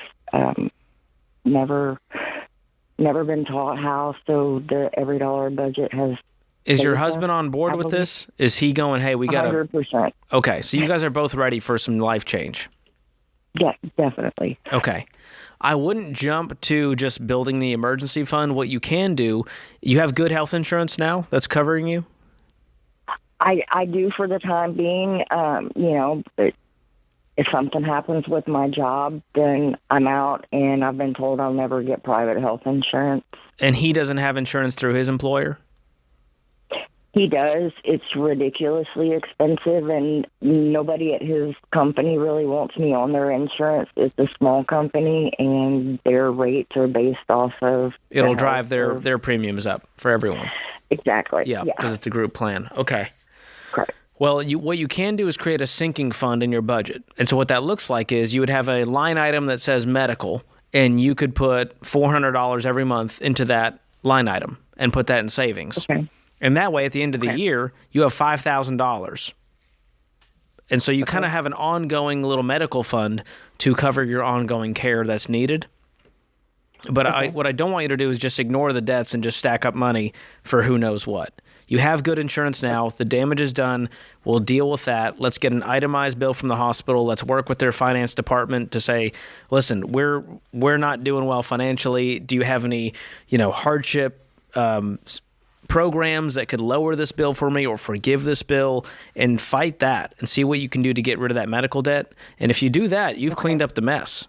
And now let's cut the credit cards up. Let's not use those anymore. Let's stick to the budget. Then we can begin building the emergency fund. Okay. Yeah, have you made payments on the medical debts? I have not. at this point, no. To be honest with you, until I started looking at the budget, I didn't think we really had the money to even pay all of our bills, but we do. Yeah, you got to cover your bills first. So don't give them a dime until you've covered food, utilities, housing, transportation, and insurance costs. Okay. You guys come first. Yeah, because my biggest fear was, if something happens and I end up not being able to work at all whatsoever, I know I can apply for disability, but in the interim, I don't get paid, and that's what terrifies me. Yeah, it's a scary place to be. I'm sorry you had to learn that lesson the hardest way possible with two widowmakers within 6 days of each other. Can't imagine. I don't pull out the pulpit very much, but I'm going to pull it out here for a second. It is wrong on every level. I'm trying to contain my sheer anger on behalf of Cindy and the Cindys of this world. The cost of healthcare in this company has absolutely gone bananas. It's wrong. It is out of control, and we have no leadership in this country, and I'm talking everybody. So I'm going to just piss off everybody, because I don't care what party you subscribe to. I don't care who you think is the political savior. There is a lack of leadership everywhere in D.C. There's a lack of leadership in the governor's mansions in this country when we can't see how this kind of stuff is breaking real Americans. And insurance companies ought to be ashamed of themselves. Politicians ought to be ashamed of themselves. The healthcare industry ought to be ashamed of themselves. This is ridiculous. And I'm all for free market. So I'm still a free market guy. You know that, George. Yeah. But this is wrong. I mean, we know medical bills are one of the leading causes of bankruptcy. Yeah. It's ridiculous. These insurance companies are making plenty of money. And quite frankly, I'm sick and tired of it. We wonder why there's so much hate and so much outrage towards insurance companies and politicians. It's because of this stuff right here. And you got lobbyists lining Congress's pockets from the healthcare industry. It's not okay. Wishing you the best, Cindy. Hope we can get this cleared up.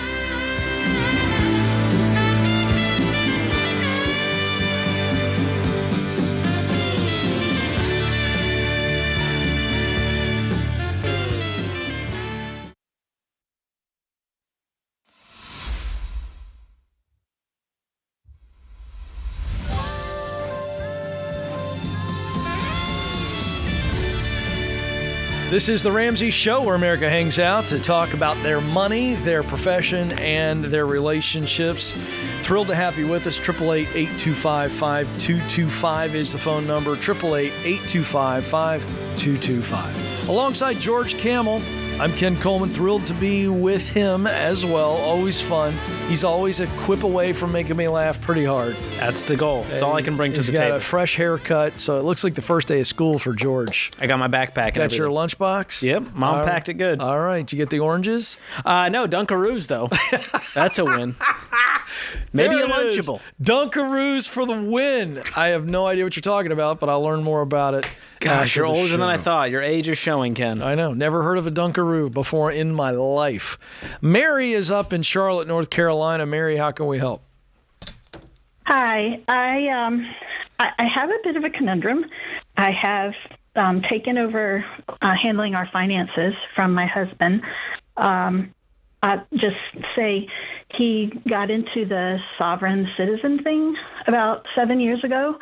I asked him not to make any decisions, but he did and didn't tell me. Tell me tell us about sovereign citizen thing. To the best of your knowledge, what is it? The best of my knowledge is it's a group of people who don't believe that our government is actually a government, that when Congress let out in the early 1900s that the same people didn't come back in and they passed laws around our taxes and everything else, and that it's unconstitutional, and that when we were born, our Social Security number is used as collateral by the government, and so we have billions and billions and billions of dollars in an account somewhere, and our signature can pay off debt. Just our signature. That we don't have to pay back loans. We don't have to pay our mortgage. We don't have to pay anything. Cool. So, that's a fantastic idea. And you seem to know a lot about this. Like, you've just heard your hubs weighing on and on and on about this, it sounds like. Yeah, not just that, but in our arguments of me talking about being good stewards and having good character. And when we say we're going to pay something back and we sign it, that because we said it and we signed it, that we need to do it. And right. So this, and he, yeah. Whew, so this has put you guys in a spot, I'm guessing. Extreme spot. Tell us, what hole are you in? Well, like I said, that's what he felt about the government, so he stopped paying our taxes. Right. He stopped paying our mortgage and our car loans, and we had a home loan that we got years ago, and he stopped paying all of it. So when I took over last year, and a couple of months in, one of the elders in my church gave me a number for a company to help me work on the back taxes. And so now I have that extra bill. And I'll just give you some numbers.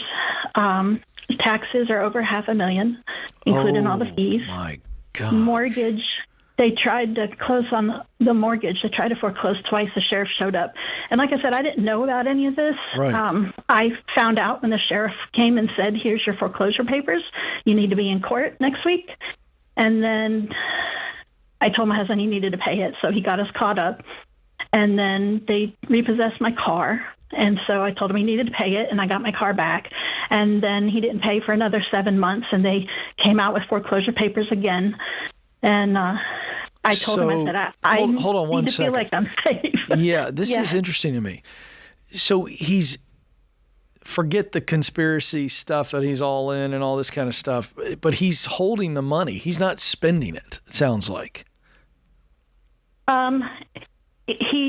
He did the first time. The second time, see, he works for himself. And doing what? He's a contractor. Building homes? And no, it's commercial work, and it's very specialized, and he makes really good money. Okay, so my point is like he's not spending this money. He just doesn't want to give it to the government or to the mortgage company or anything else. But it sounds like every time they come threatening, he goes out in the backyard, digs up a coffee can, and provides the money. Is that what I'm hearing? Not really. Well, you just said he paid it. He paid the car. Yeah. He paid the first time. Oh. The first time he did that with the mortgage. The second time with the mortgage, we lucked out that he got paid a little extra that month, and so that went to pay that back mortgage. And then with the car, I don't know what he did. I think he talked them into putting everything towards the end of the loan to get us caught up. Oh gosh! So there's a giant balloon payment at the end. Yeah, but So is he now getting is he out of the finances and he's not doing any of this nonsense and he's now letting you pay things on time? He's agreed to let me do it. He doesn't agree with me. And, well, I don't care about that part. Have you told him that you prefer to not be homeless? That it's your American right to want to have shelter? I have. Okay, what does he think about that? This guy doesn't seem like he cares about providing for you. Seems like he's more into his little conspiracy group. Yeah, well, we said the same thing about, he says he doesn't care about money. And I said to him, so why don't you just give it to the people you said you'd give it to? Why are you keeping it? But he's not really keeping it either. He does like to spend, and we have no savings. Do you guys have one joint account, or does he have a separate account that he spends from? Well, the state came after him and took money out of the account, about $25,000, which was every penny that we had. So he changed banks. They did it again, so he changed banks again. Gosh. So what I did when I hired that company is he didn't like keeping receipts. So I found all of the banks that we had for those years, and I've been systematically going through the bank statements to itemize to send his company so we can at least have some kind of deductions on that. And I still have 3 years left to do of all of that, and I have no idea. Have you pulled a credit report for both of you? Yes. Okay. What's the total damage? Total that we owe? Yeah. I don't know the total yet. I know we still owe about $170 on our home. Our home is valued now around between $500 and $600. I'm not exactly sure because I haven't had it done. We've been in our home for 20 years. Okay. And you owe $500,000 to the IRS. And what about these cars? there's about $50,000 on the cars. There's about $20,000 on a home loan, about $65,000 in student debt. Credit cards? We had no credit cards until a couple weeks ago. My dad told me that he pays his house bills with a credit card, and he just goes and he pays off the bill right then so that he can earn cash back. And so I thought that might be a good idea for me. It's a terrible idea. Yeah. Okay. Is anyone in your life financially responsible? Well, my dad is. He has no. No, he's debt. not. If you pay the mortgage with a credit card, you're incurring an extra fee, which negates any cash back you could ever want. So, okay. Mary, I don't know that we can help you in a 2-minute call. This is a nightmare, and I'm scared you're going to go down with this guy, and you're both going to be in prison if you keep this up. Yeah, this is a marriage situation where you've got to put a stop to this with him. He's putting you in such a reckless situation. At this point, you need to protect yourself. Yes. I would separate accounts. Are you working full time? I am not. I'm not able to. Are you on disability? No. I was a stay-at-home mom for 25 years. All right, and tell you I was working at my church last year. Okay, and so Mary, hang because on. of all of this, I lost my... Mary, hang on. We got to do a quick commercial break. We're going to come back and try to help you.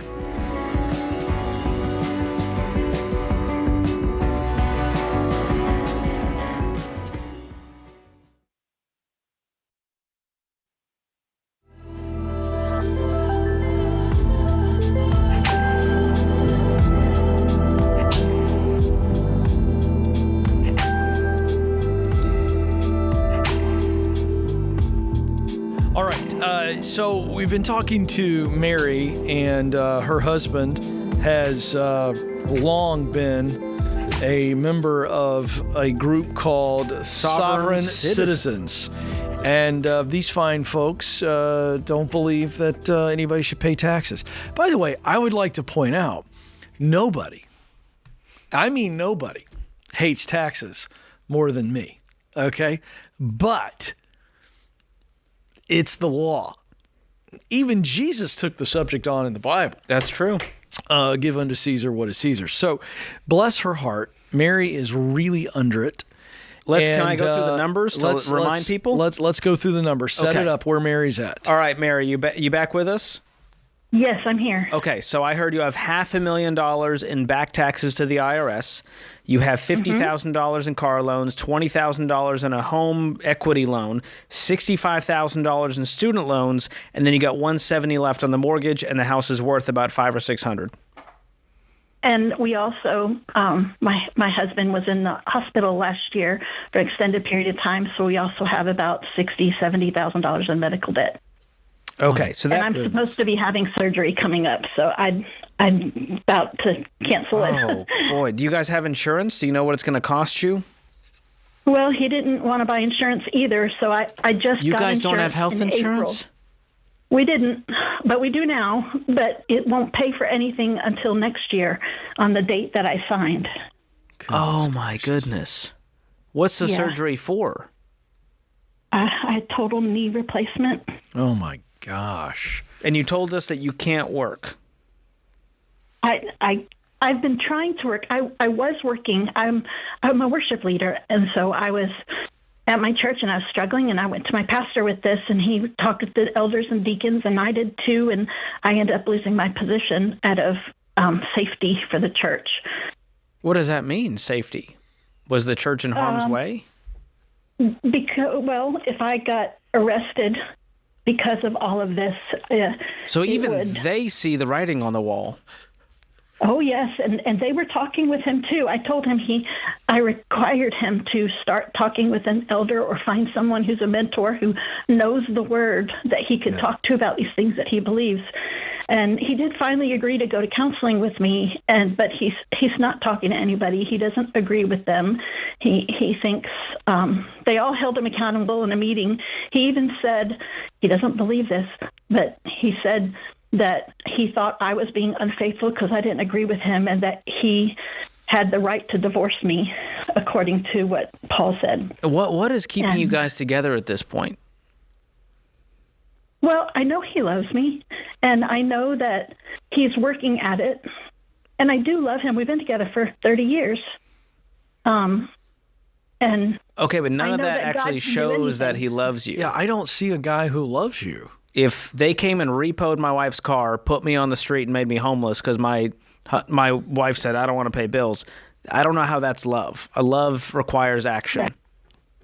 Yeah.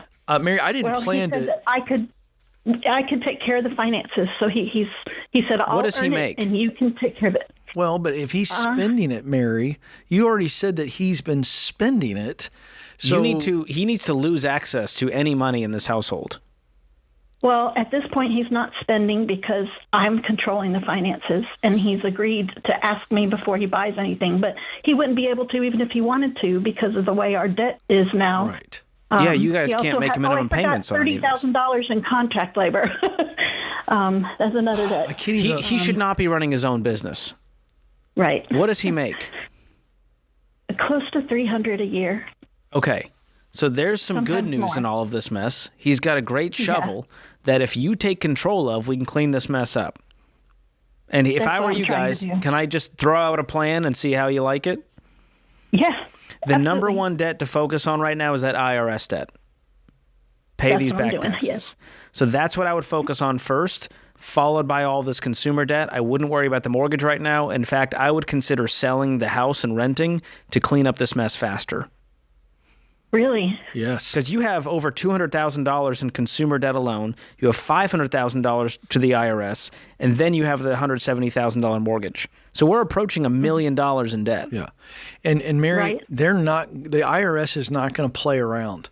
This guy has already put you guys in a very precarious situation. I think the church was wrong to let you go, but the church was scared out of their mind. And honestly, I'm scared for you. And I one more conspiracy Facebook post that your husband clicks on, and he goes dark on all this again, and you're going down with him. And this guy's gone to counseling. I would leave him if he did that. You what? I told him I would leave if he did that. Yeah, but it's too late. If he takes you down with him, and then you go, well, that's the final straw. Now's the time to leave him until he changes. He has been confronted by pastoral staff. He's been confronted by a counselor, and sheriffs. And when he's been confronted, he comes up with some crazy idea that you're cheating on him. You're the best woman in the world.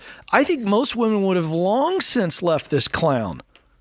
Yeah. And I know you love him, and I'm not trying to be derogatory, but I'm telling you as a stranger who you called to ask my opinion, this is beyond bananas. You're in an unsafe situation. You are very unsafe. And he can say he loves you, but this is not the act of love. No, I know. And that's why I called you, because I don't want to go to jail, but I didn't know he was doing this. I know you didn't. And at this point, I think you can prove that you didn't. And I love that you have control of the finances, but I would be completely making myself independent. George, listen, Mary, in the next few minutes, I want you to pay attention to what George says, because you need to get independent of your husband right now. Financially first, and I would put the ultimatum down that this dude does massive life change and proves it to you in some very specific ways before you ever even talk to this guy again. That's how serious I think this is. George, I want her to protect herself financially. What would you do if she was your mom? What would you do? I would get your name off of anything he's connected to and make sure that everything is under your control and that he can cause no further damage. I would freeze all of his credit so that he can't go into debt even if he wanted to behind your back. Yep, it's good. You can freeze his credit with all 3 credit bureaus. And I'm going to gift you a session with a financial coach because the depth of your situation is far beyond what we can cover on a Ramsey Show call. And I want to make sure that we can serve you well. We want to help. And help you take the right next step. So we're going to gift that to you. It's free. It's on us to get on a financial coaching call with someone to walk you through this for what what your specific area is. There's a lot of logistics here to walk through. Yeah. But I do think that it's probably wise for you guys to sell this house. I agree. And maybe you go live on your own and rent somewhere. I agree. I don't know what that looks like financially for you with his income and you not having one. That's going to be difficult. But cleaning up the IRS debt is A1. then I would do the debt snowball for the rest of these debts, focus on the smallest balances first, knock them out, and freeing up a payment along the way. And you'll knock out the mortgage by selling the house, and it'll probably leave you with about $300,000 in profits that you can use to knock out over half of this IRS debt. Yeah. I'd go to your dad. I'd go to some family right now. You need to be around some safe people. I'd probably talk to an attorney and figure out what your rights are, and if if you're the quote innocent spouse in the situation, will you be absolved of whatever crimes he's committed? I don't know. Yeah, is that who I would talk to about getting my name off of things? Well, your name off of things would be refinancing. If your name is on there, I don't know that they'll just remove your name. But you can contact every lender that's out there that has his name on it and see if you can get out of it and say, listen, things that you weren't a part of, if he went and took any of these debts out behind your back, I don't know. There's so much here to unpack. I'm so sorry you're going through this. And right now, I'm more concerned about your safety than anything else right now. Yeah. Hang on the line, Mary. We're going to get you connected to a financial coach that can walk with you on this. And I'm so sorry. But you got to fight for you right now with everything you got.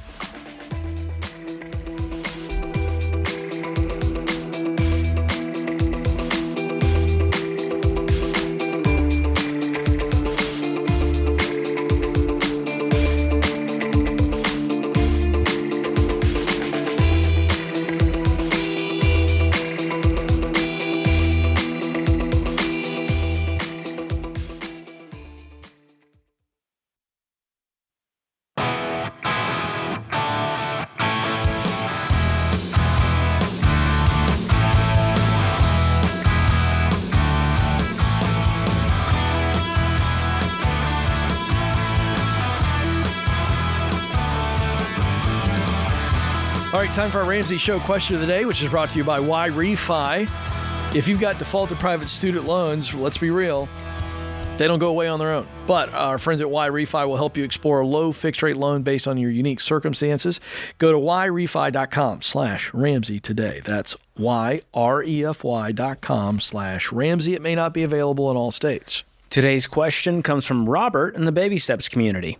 When buying something expensive, how do you decide whether you use money from your brokerage account or savings account? We are debt-free except our house. We want stuff now, but also want compound interest to work so later I can buy stuff like cars, and it's like buying a biscuit. Okay, interesting question. So he's saying, buying a biscuit? Should I sell funds from my non-retirement investment accounts in order to cover these high expense things, or should I just use my savings account? My hot take is that all savings, all investing should have a goal. So you should separate it out. What were you investing in that brokerage account for? Was it for this exact thing? If so, don't feel bad cashing it out and paying whatever tax is owed on that. And if you have money beyond your emergency fund saved up for these things, don't feel bad using your savings for that if you had saved for that specific purchase. So I like to actually create different savings accounts and label them properly. So let's say we're going to upgrade the car. Well, let's have a upgraded car savings account where we put money every single month, $500 a month. 12 months later, you got $6,000 in there. 2 years later, you got $12,000, etc. So that way you know exactly what you're saving for. So the advice here is use savings if you can. I'm with you. I want compound interest to work as long as possible. But again, if the brokerage account existed to save up for that, then go for it. But investing for anything should be a long-term play, like 5+ years. So if you're saving for a car 3-4 years from now, I would not invest that money. I would park it in a high yield savings account. And that way you're not worried about what the market's doing. Is it up or is it down? Did I lose money? Did I make money? And that's the simplest way to live your life, is have a goal for everything. And by the way, the best way to be able to do the advice that you just gave is a budget. Absolutely. And I do want to point out all this month, we've got Every Dollar free webinar trainings. These are free, kick the tires, how to use Every Dollar, questions that you've got. It's phenomenal. Thousands of people signing up. You can sign up for free, everydollar.com/webinar, everydollar.com/webinar. All right, Audra is up in Baltimore, Maryland. Audra, how can we help? Hi, thanks for taking my call. I'm calling today because I'm really struggling to decide on whether I should kind of splurge on an upcoming wedding is going to be a second marriage for me, or if I should not do that and maybe rebuild my emergency fund. My last marriage left me like financially, I won't say devastated, but pretty close to. And I feel like I'm really stuck emotionally. Like I don't want my ex to take this away from me, if that makes sense. What do you mean? Take what away from you? He's already taken so much from me. I get that, but what else would he take from you? The wedding, like not being able to do that with my fiance now, who I gotcha. Yeah, is the love of my life. He's the type of person that just inspires you to be a better person, you know. So do you have any debt right now? Just the house, but no cars. I think my fiance he has his car. Okay. Probably about 25 on it. How much do you have in savings total? No emergency. I have no liquid savings right now. All I have is my IRA was left untouched, and there's about 100 in there. Okay. Well, you definitely need some emergency savings right now because you're one emergency away from going back into debt, which might mean we need to scale back on this wedding. Do you have a date already planned? Have you already booked things? Signed contracts? Yeah, we were hoping to do it in April. I did put down a $200 deposit on the venue, but nothing's set in stone. It could be reversed if we needed to do that. And when you said you want to spend on this wedding, what were you thinking you were going to spend? Probably around $20,000. And that's coming out of your pocket, or are we splitting this with the fiance? It would be split. We would try to do it together, but what I'm considering doing is we make a fairly good amount of money. If we get our spending in check, I think we could afford it. And I'm thinking about prioritizing that and keeping. I can get a HELOC for $140,000 and use it as an emergency. You can't afford it if it takes a HELOC to do it. No. Audra, that is debt that puts you at risk and it puts your home at risk. And it moves you backwards financially. Okay. Please don't do the HELOC. So here's the deal. However much money you have is how much we can spend on this wedding. And so if you're going to spend $10K, he's going to spend $10K, that becomes the savings goal. And so the question becomes, can we save $10K in time for this wedding to pay for all the bills? Can you? I'm not sure. Well, it's simple math. Wait a second. What's your income? So we actually, it's our spending. It's out of control. No. There's no we yet. You guys aren't married. You shouldn't be talking about we. Are you guys living together? Are you splitting bills? What are we dealing with here? We are living together. We just moved in together not too long ago. Well, then what's the rush on the wedding? I'm not trying to be Mr. Traditional, but I mean, if we're living together, now we can really postpone the wedding and do this thing the way you want to do it. If you've already decided to live together, but Yeah, well, we're excited, but the other thing, I'm self-employed, and a big benefit of this was I pay out the wazoo for my own health insurance. It's $760 a month. Just my premium. And if I got on his health insurance, we would save hundreds of dollars a month. Well, you got to choose, sweetheart. You want the big wedding, then you want the insurance discount. The main reason to get married sooner is to jump on his insurance. I mean, then just go to the courthouse tonight. Well, no, and that's not the main reason. It is a factor. The main reason we're just really excited. But to Ken's point, why not go to the courthouse and save up for the big party 10 months from now? You can do a celebration. Yeah, the courthouse wedding, we both did that with our first weddings. To give you context, I was homeless. I was homeless when I first got married, my first marriage. Yeah, but I got married in it doesn't matter. You told me this guy's dirty different, dress, didn't you? And I just wanted something different. The courthouse is not the factor here. You told me this guy's different, so this marriage is going to be different, right? That's true. You want everything, but you can't afford anything. That's what we're hearing. So you got to choose. And what is your monthly income? Again.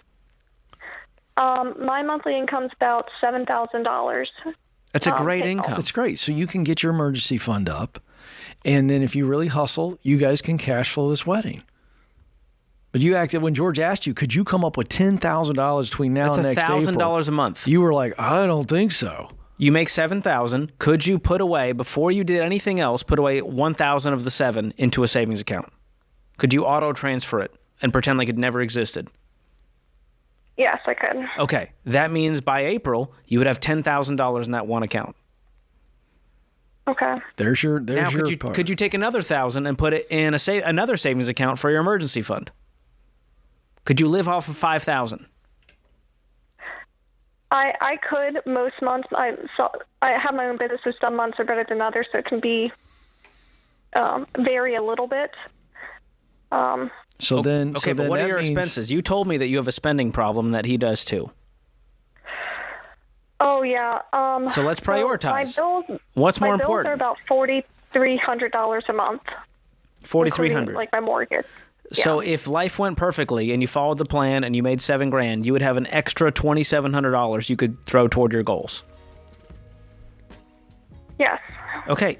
You know what that looks like? It looks like $32,000 that you could have saved up for this wedding and your emergency fund in a year. Okay. So that would give me some great fire to go, you know what? I never want to be homeless again. I don't want to be in this situation again. I'm willing to cut my spending to save up for the things that now matter to me. And that is my emergency fund to give me some peace of mind, to never go into debt again. That's for this wedding. And that's what you guys are going to have to prioritize. And I don't know that we can get him on board, but I hope we can get you on board at the very least.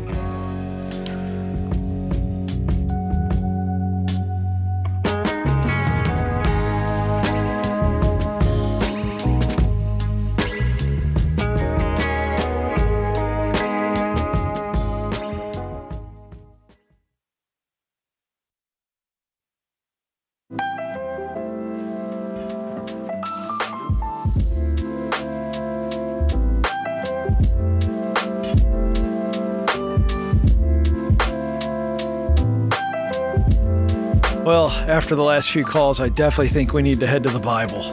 Yeah, we could use a little Jesus right now. Jesus, take the wheel. I'm telling you.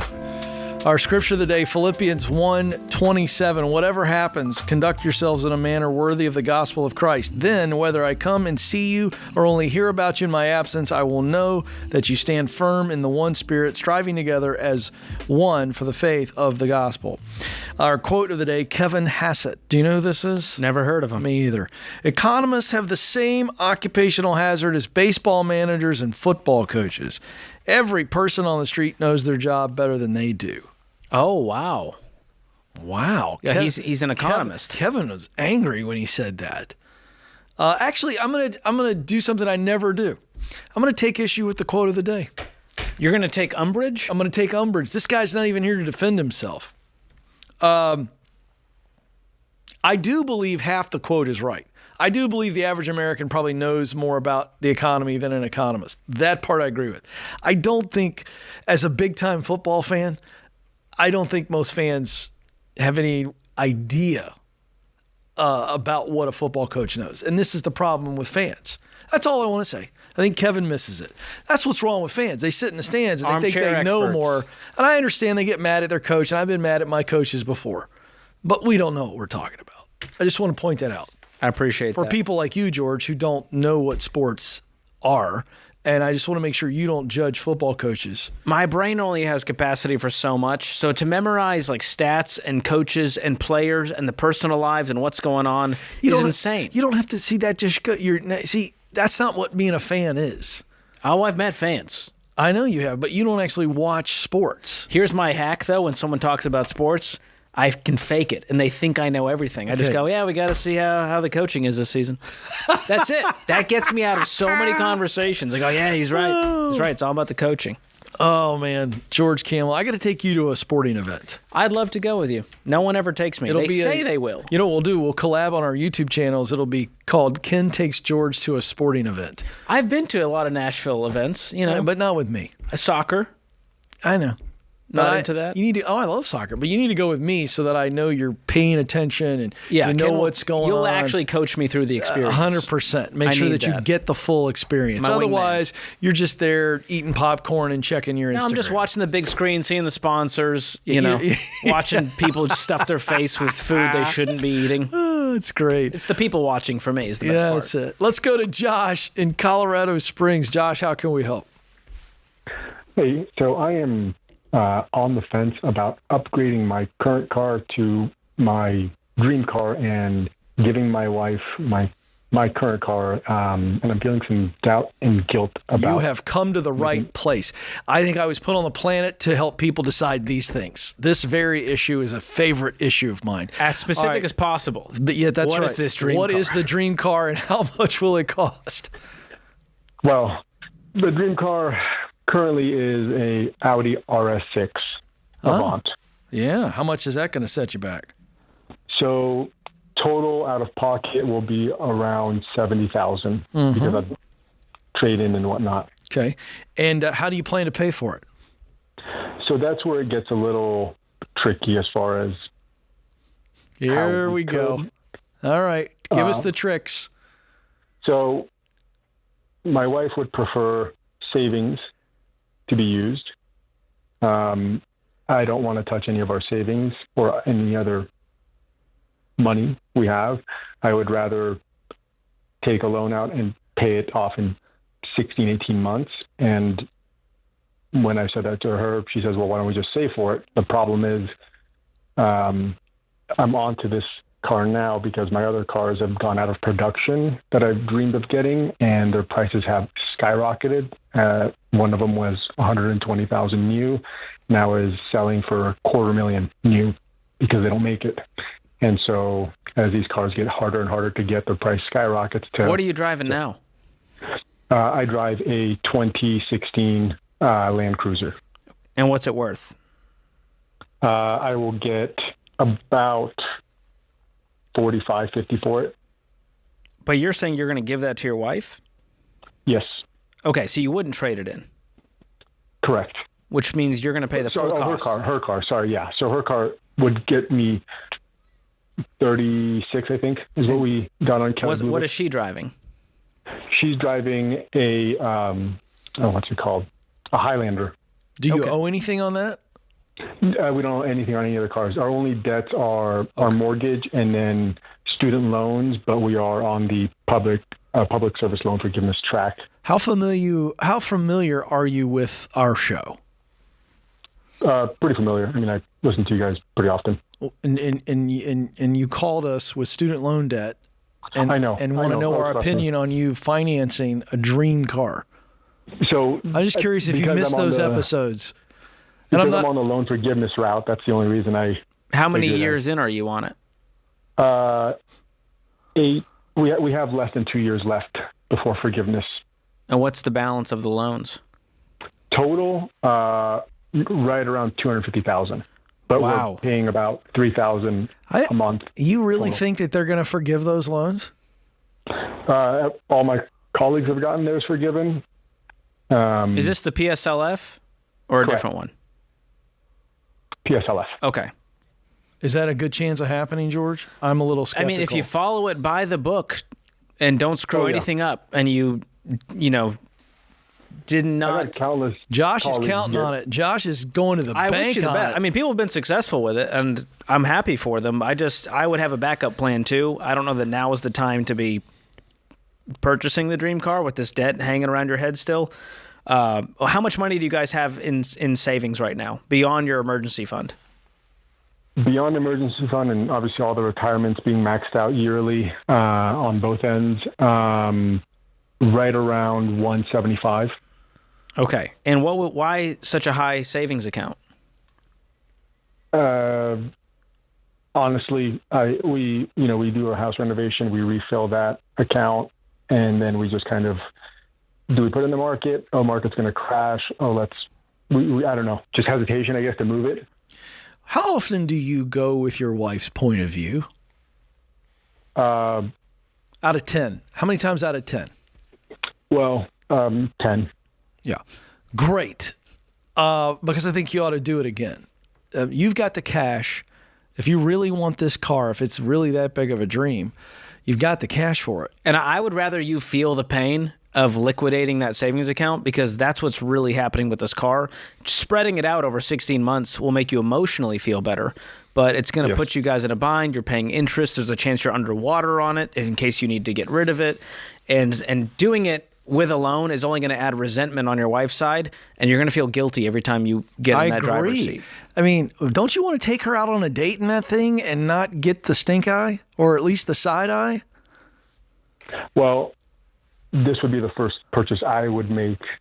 That's been like, we live in this thing. That's a yes or no. That's a yes or no question. You sound like a politician on a Sunday morning show.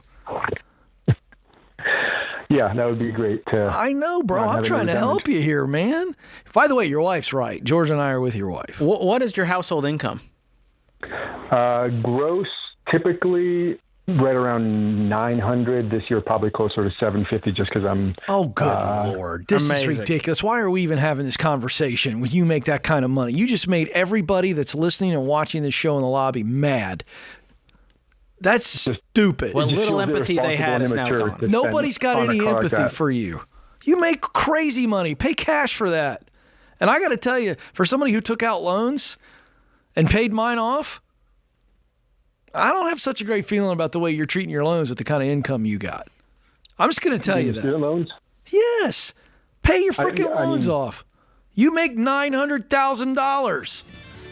You're going to ask the government to forgive this could that? have been. Here's the thing. This could have been gone years ago. I don't like It's it. been dragging on. But yeah, get the car. I'm old school. I think the wife should be driving the nicer car. That's just my take. Oh, now we're really piling on this poor guy. He's a car guy. Do what you want. Okay, really quick. Put you on the spot. You don't have to answer. You make that kind of money, you should pay your student loans back. Yes or no? Yes. I should have done it 7 years ago. Moved on with your life. This is the Ramsey Show.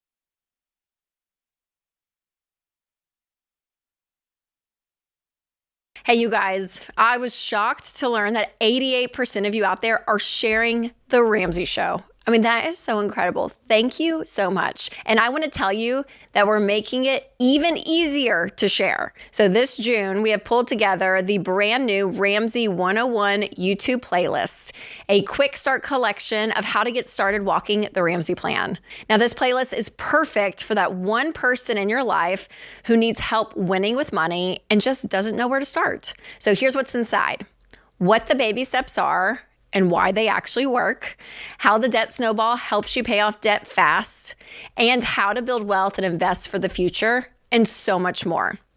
So here's what you need to do. Click the link at the top of the show notes. It'll take you straight to the YouTube playlist. Copy it, text it, send it in a group chat. Just say, hey, I thought this might help. Because one playlist shared at the right time could be the turning point.